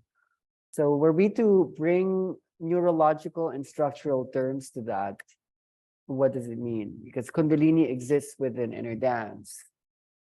Since the beginning, it's a term that was used. It was in my first book as a chapter. So when we raise vibration, there are excitatory or arousal trigger mechanisms. So when many facilitators tend to hold the space, they want to get an emotion out of people or get the bodies moving. So all of that is all well and good and exciting. What does that mean in relation to learning? So we understand, let's say, the role that dopamine does in terms of building anticipation. Epinephrine, when you go into the adrenal cortex, there's a lot of feeling of expansion and power. That's actually also a contraction, the waves of contraction that they're moving through the body. The thing that is the most prominent in learning, neurotransmitter-wise, is glutamate. We've discussed this over and over again since last year when we were in Europe. Glutamate versus dopamine, glutamate versus GABA. So glutamate is the neurotransmitter that facilitates learning, memory, cognition. And when you're addicted and are trying to anticipate too much, glutamate shuts off. The difficult thing that's to understand there is if dopamine inhibits glutamate, when glutamate then turns on, the fact that glutamate does help to hold the balance. The problem is when there's too much glutamate, then glutamate actually then becomes an excitatory drug in the body, and it becomes an excitotoxin. It brings about toxicity in the system, which means it holds stress. So when I hear the word Kundalini as something to activate, when it goes beyond a certain threshold, a certain degree, then that's when dopamine and glutamate just becomes too much. And when there's too much glutamate, let's say in the brain spreading, it starts to inhibit learning. When there's too much glutamate in the prefrontal cortex, then you're impairing attention. You can't actually hold your focus. When glutamate starts to go too much in the amygdala, the emotional part of the brain, what children and adults would get is anxiety. And a lot of this has to do with inhibition of neurotransmitter reception. The receptors start to shut down when these excitotoxins take place. More specifically, glutamate, GABA's role would, prefrontal cortex is attention, yeah, like keeping attention. Amygdala is emotion, yeah, okay, sure. But what part of the brain does learning really conjoin with? It has something to do with memory. So then we would need to look at the memory part of the brain. That's the hippocampus region. So when there's too much glutamate in the hippocampus, because of chronic stress, what takes place is we don't remember. So I have these memories of facilitators who are going too much into excitement. After maybe 3 or 4 years of doing that, I actually remember people who couldn't remember anything. And yeah, this really prominent facilitator, don't like naming names anymore. It's a female person who was like trying to build this empire and so on and so forth. She admitted to me once and then twice and thrice, I'm not telling anyone, but I can't actually remember anything. So too much activation going into this dopaminergic, glutamatergic excitability, the opposite of learning and remembering is forgetting. And so when you can't go into memory retention, when you can't hold memories, that's already a sign that what we're doing is the very opposite of learning. So GABA helps to balance glutamate.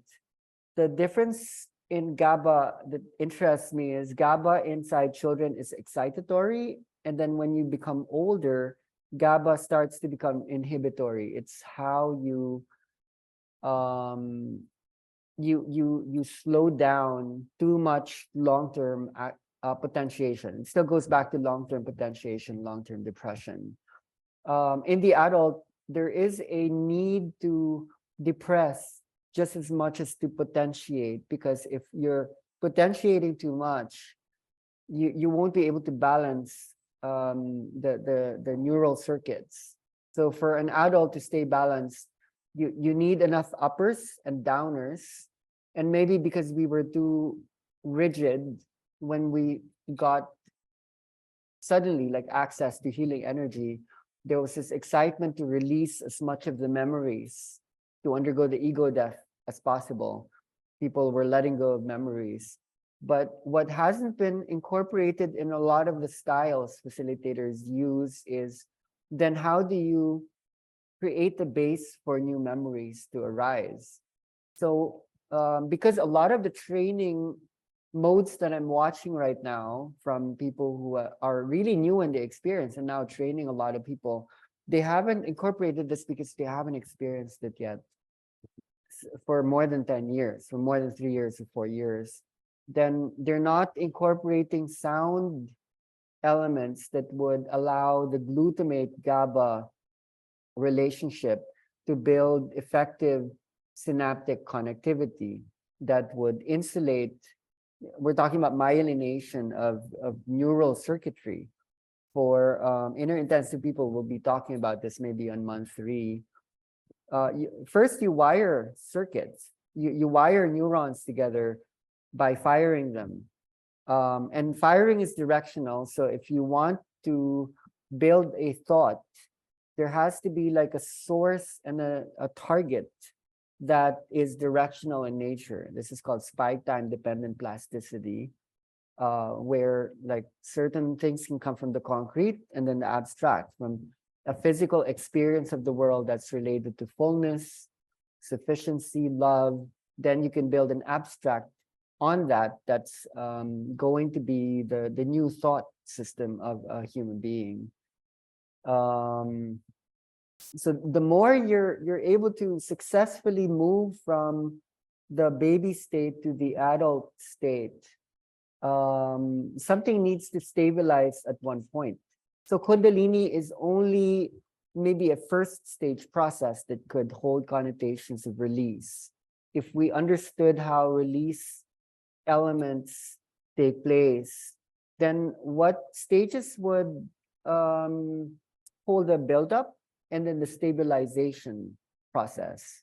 How much of the trainings are in fact explaining how the building up and the stabilization takes place? When I am hearing people talk about if you're not moving, you're blocked, movement is a huge part of the release process. So when the body stops moving, that is when building, strengthening, and stabilization takes place.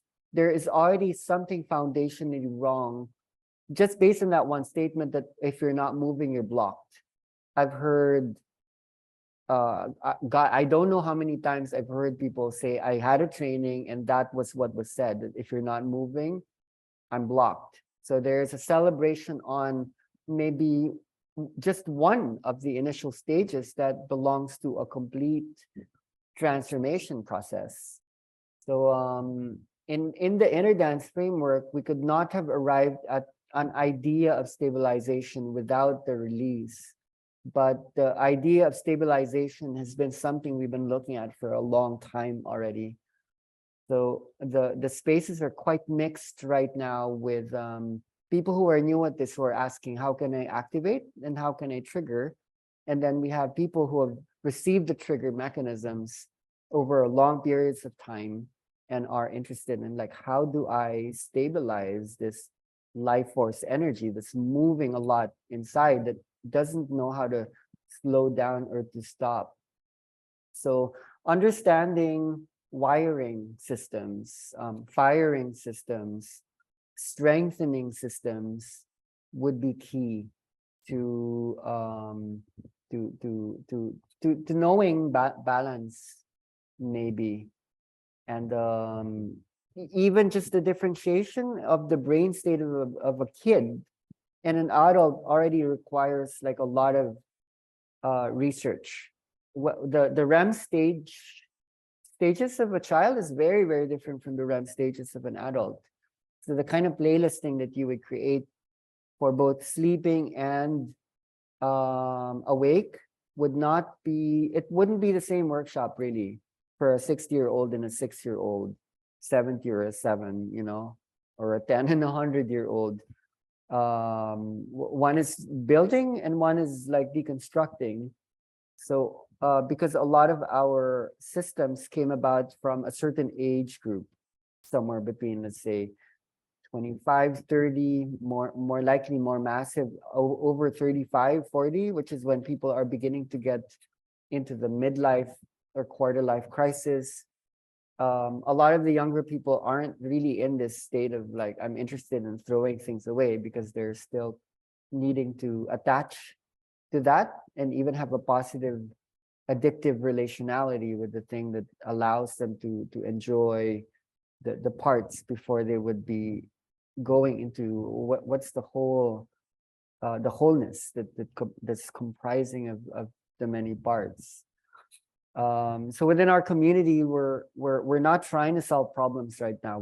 We're building frameworks. We're going into discourse. We're building paradigms which demands there are common terms of references, conventional frameworks that hold study elements that allow us to perceive the solutions coming about from the engagements themselves. That this is not supposed to need an outcome at the moment. Where we are at is to be process oriented, to create a way emergence can take place. And just by talking to each other right now, sharing our notes, sharing the projects, when we share the Philippine situation, it's only because we're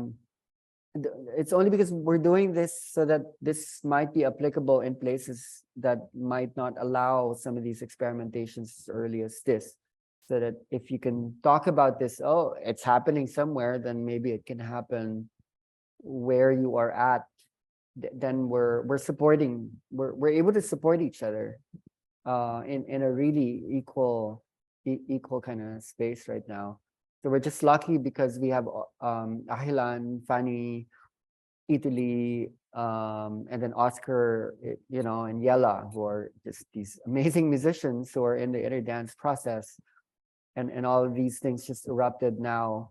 These were potentials in the past, but I don't think we would have done it because we didn't actually have a theory of learning in the inner dance as much as we do have now. We wouldn't have been able to do things systemically. These are coming from the inner dances that have been happening through the pandemic, when things did slow down.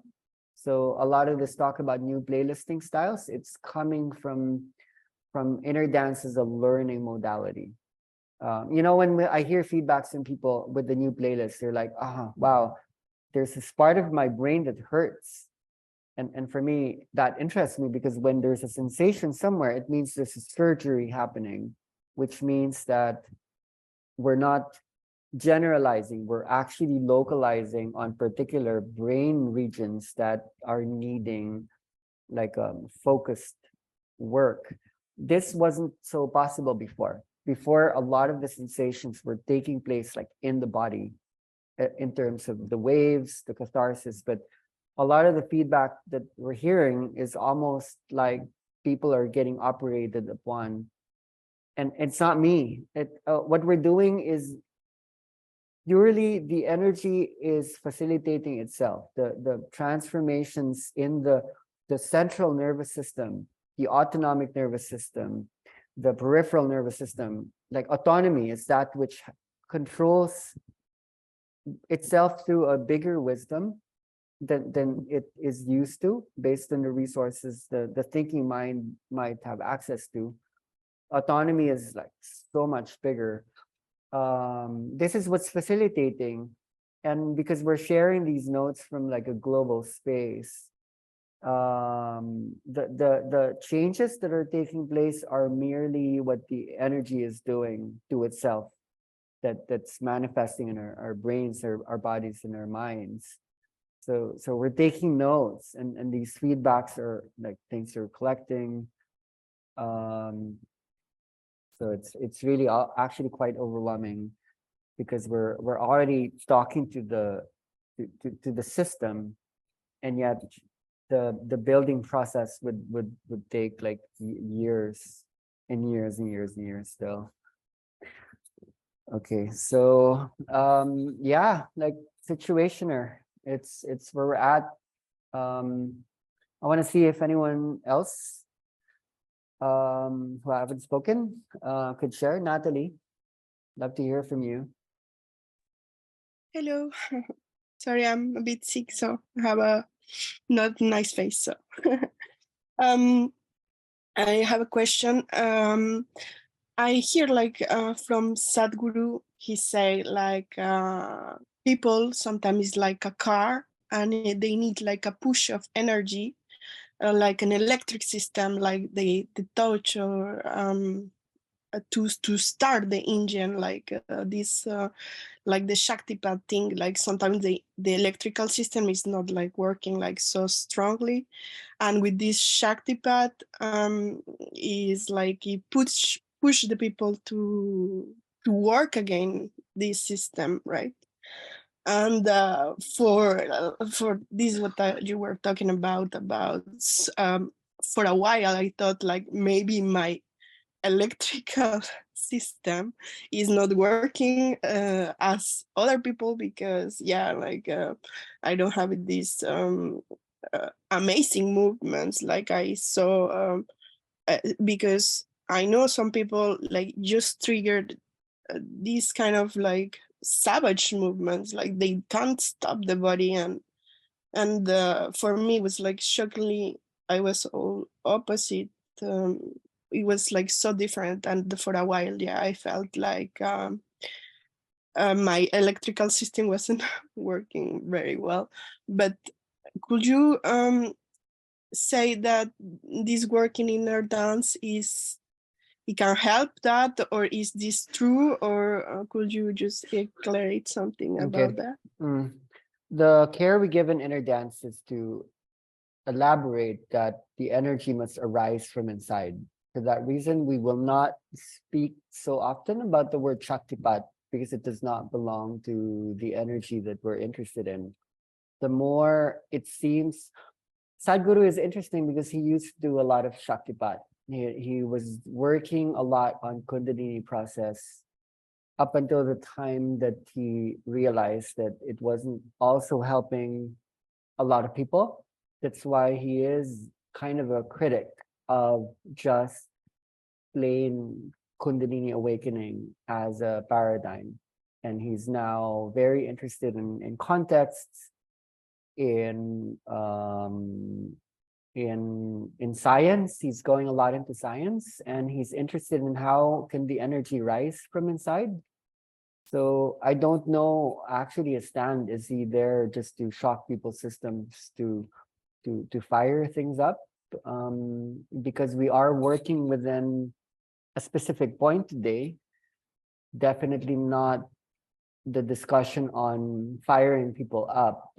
The whole time we were speaking, we were actually speaking about firing people down who have been fired up too much. That does seem like what's happening in Maya anyway, where something got a little bit too much like an excitotoxin. When there's like a excitatory substance like glutamate fires up in the brain and brings about imbalance, a body can die from an excitotoxin that's just too much.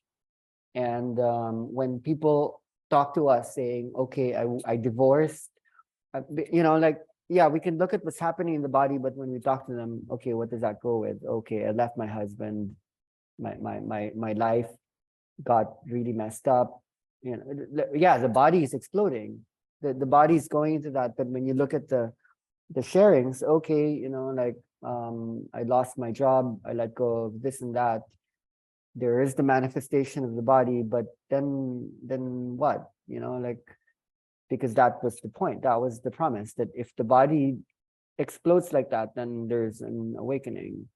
But what are the actual framework? So to bring up Sadhguru having said one thing, but then his entire life is actually based upon bringing things beyond how Indian spirituality had been too oversimplified by Western interpretations of South Asian understandings. There's something very ironic in this, because really in inner dance, the point is to clarify that the energy must rise from inside. So if we keep talking about, but I got initiated by someone who then made a transmission so that I'm activated. Why are we interested in setting up a dependency model that's according to the Shaktipat system? We don't heal anyone. We create the conditions where healing happens by its own. And every time a healing seems to have happened because there was a healer who came into the room, whether it be a doctor or a shaman, because I experienced that so many times that it led to the healing of other people. But then when the sickness comes back, it becomes full blown because they didn't find the system from inside. The care that we've been putting into this practice for the last 6 or 7 years is entirely based on how can we make sure that people are deriving the energy from inside. So when there's like a hurrying or trying to speed that up before it's actually ready, that's not organic anymore, because why would we distrust the body that knows what it's doing? So there is like a lot of speed being given to people who want the energy now, because once you feed it really starts to fire up. That's what excitatory situations do. So when you think of glutamate, most people know glutamate as monosodium glutamate, and that's an excitotoxin. So too much of that body explosion actually brings too much glutamate in the system. And we've been trying to discuss these manifestations. Your mind will shut down. You can't go into memory retention.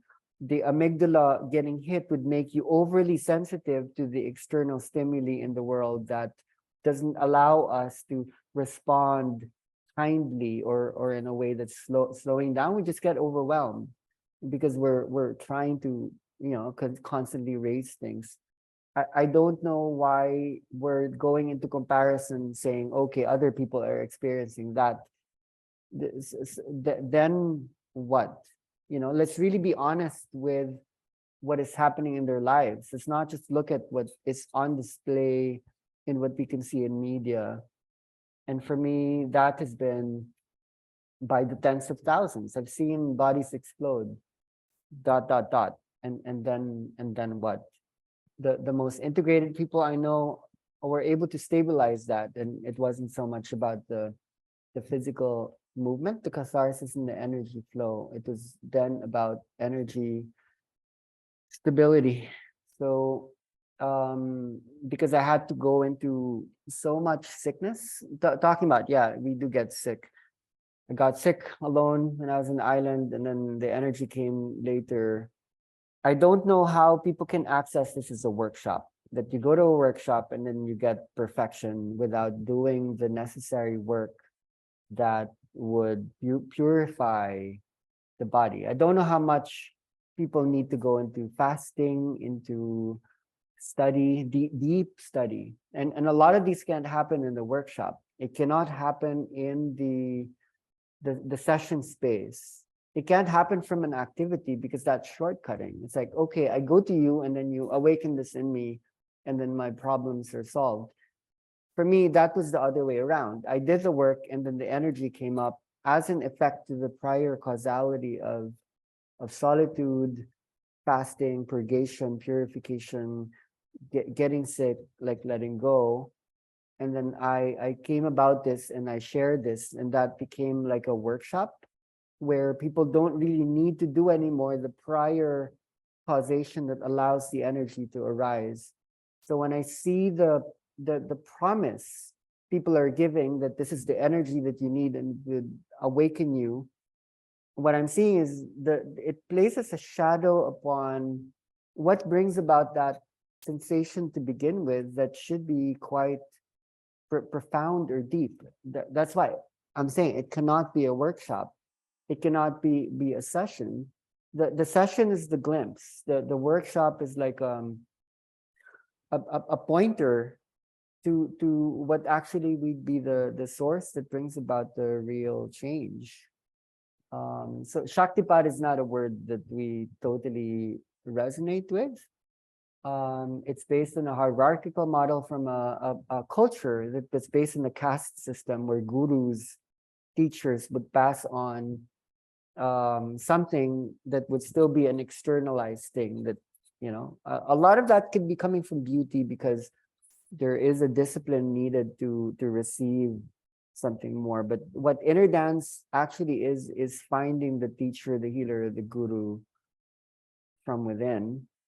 But then the thing is, once the realization or remembrance happens, there's prior work that needs to be inputted. And the challenge is that people are needing to do that in cities and they don't have necessarily the desert, the island, the forest, where in solitude, the real work would really actually happen. So bypassing and shortcutting seems to be a natural tendency that belongs to this day and age. And the prior work needs to be intuitively done, where there would be some chaos, people would get kind of lost in the process. So I feel there's so much social dynamics being played out when a lot of this actually needs to happen in solitude. The real work happens alone, and it doesn't take place from so much dependency and validation from the people around us. Like community is really important, but the real community would be formed by people who have community inside. So the dark night of the soul would be that every time we keep trying to gain energy from the outside, from an external source, that is what forms addictions. So the energy would keep saying, no, go inside, look for it from inside, be as organic and don't hurry, that it will come at the right time. And I think that will come the moment we realize that there's no other choice. And that doesn't need to be from any form of manifestation that's being displayed as something that we're seeing being branded, being like normalized. Who knows what that would look like? Maybe you just wake up and just decide that I'm just going to be happy because I'm not comparing. I'm not in a space of wanting or needing. I'm just going to be in a space of having and being. And I think we need to be really old and really childlike to get to that. You need to be really selfish and selfless as well, where even what I say only matters so much. It would matter what you think, and you need to make that decision from a really embodied place that can happen like next year, next month, tomorrow, or now. It's almost like, yeah, whatever, like I'm just gonna be it. That's the best advice inner dance can give anyone, like at the moment. Let it be anytime, let it be from anyone, let it be, but let it be from your terms. Don't let it be defined by any social external system. Let it be your terms that does absorb from the global terms that exist inside you. Take your time, but also just make an attitude that you deserve it, you know. That's like a self shaktipat. Like you yourself need to initiate yourself. No one would ever validate you. No one would give you the energy that already is inside you. And if that's something you figure out, that would be the kind of energy you would give to others. There wouldn't be any confusion in that. You know, you're not there to have any students. No one would be lower than you. Everyone who passes to you would be like equal. So if you're speaking from where you're speaking from now, you're coming from a sense of smallness. But what inner dance does posit is that it's really from the small people that that authentic bigness would arise, and that's something that many would really resonate with. You know, like vulnerability, authenticity. That's the most pure right now. Thank you. Okay. Last thoughts as we send you out on a Sunday day.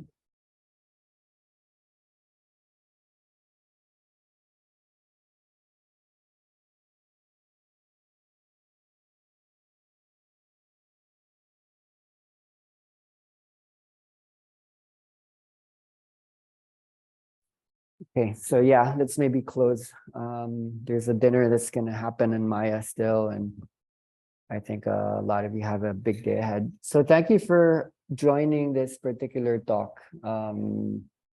It's not easy to hold this one. And we really don't want to come from space of argumentation, adversarial, argumentative. We're tired of subdividing and going into camps. We really want to acknowledge that all the work is sacred. It's good to excite. It's also good to inhibit. Balance is the key. We're kind of strong into one side of things only because we're talking about hosting this energy in the schooling system. When you hold a child, it's love and wisdom, philosophy, philo and Sophie, love and wisdom. Love is wisdom, love for wisdom, wisdom becoming love is the key. The green and the indigo chakra hold both, and then that gets embodied in the red, orange, and then acting it out in the yellow. We're not just talking to one child, we're talking to the child mind of the planet, and which is channeled to the child mind of humanity. We are in an emergency situation where there's so much media and so much information coming through. So how to integrate that requires that we know what knowing is. So when we do talk about code from a Jacobsonian point of view, code is meta system. The metalingual, metacognitive is understanding how does thinking, how does communication, how does it work? You know, like how does the system work? How does it operate? And this we are studying. We are lucky enough to be granted this system by the energy itself. Now, in terms of multisensory integration, just to land some of the ideas we've opened, for some reason, and this is up to you to decide, just have to look at the notes of yours and the world. Somehow music is a key.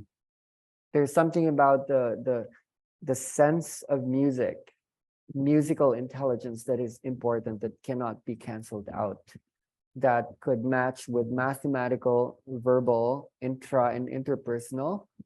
Inner dance is also kinesthetic, the wisdom of the movement of the body that allows us to integrate things in space. Existential would be like spiritual intelligence, and then nature intelligence. All of these comprise the curriculum. So to bring the sciences, the languages, mathematics, culture together, sensory integration is really, really important. So we're going to hold hands in understanding how to bring vibration to the classroom. and music would be the gateway. We're talking about tempo. Rhythm organizes time. So understanding how to bring the children into different dimensionalities of time, music, tempo as temporality would be really important. So in the coming months and years, we would be talking about what is the language of music. And that's where we're lucky to have actual musicians here to speak about tempo, texture, tonality. These are ways forward that we haven't traversed because we've been building a bridge which is paradigmatic for there to be the hierarchies of thought that, okay, vibration is important. Oh, brain could be important. The linguistic part of the brain could be important. Music would be important. The understanding of media as a theory, holding different dimensionalities and channels, speech, dance, poetry, the visual art, all of these need to integrate in us. So some kind of translation would take place. That's not just about languages, but translation between these different senses, these different art forms. They need to kind of integrate. Already the children are there on their cell phones, sound, image, words, they're going there, but to be able to construct something out of this would bring about a meta, because we would start to understand actually how does mind work?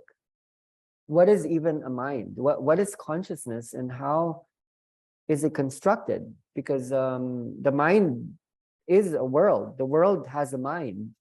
And the more we become aware of what is conscious, that is becoming more and more conscious of itself, inner dance is that consciousness. Inner dance is meta. It's the code going into meta code. Like what is the matrix? What is the grid? What is the system that's becoming conscious of itself? So that's why it's interesting that we're working within the system now. We're not creating an alternative. We're actually talking to the system itself. And for that, we're not, alienating. We're not going outside. We're not doing something outside of it. We're actually it itself talking to itself through us and them in total inclusion, in total oneness. So we would be honest, we need help. We need to see if we can work on this together, and share the work in this way. It's not about Palawan, it's not about the Philippines. It's a very, very global work, and we need resources. We need to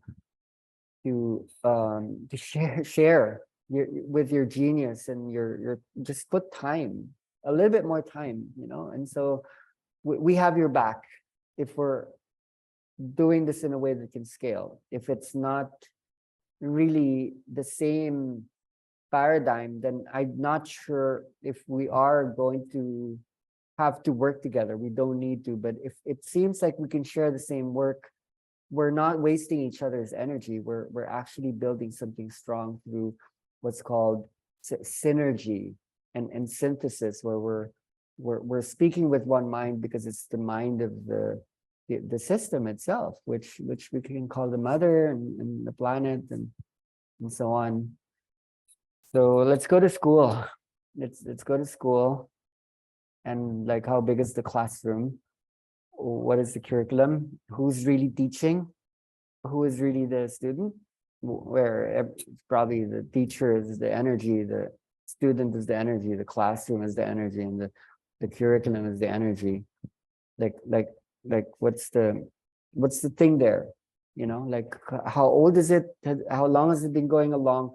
Do we reinvent that now in a way that would just go back to the beginning and pretend like we haven't started like a long time ago, and pretend like we're coming up with it only now and that we have the best version?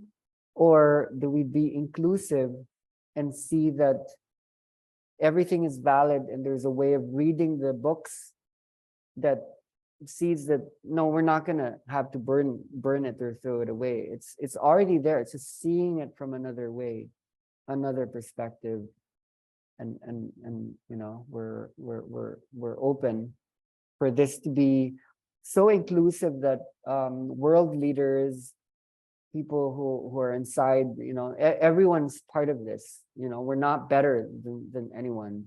We're all equal. We're all just as going to contribute. So yeah, thank you. So if you could unmute, let's keep talking in the group spaces. Lots of love from here. I can see the pizza making is happening in Maya. Thank you. Okay. Thank you. Thank you so much. Thank you. Okay, I'm on enjoy. her. Pizza. Thank you. Thank you. Bye. Bye bye. Bye. Au revoir. Bonne nuit. Au revoir.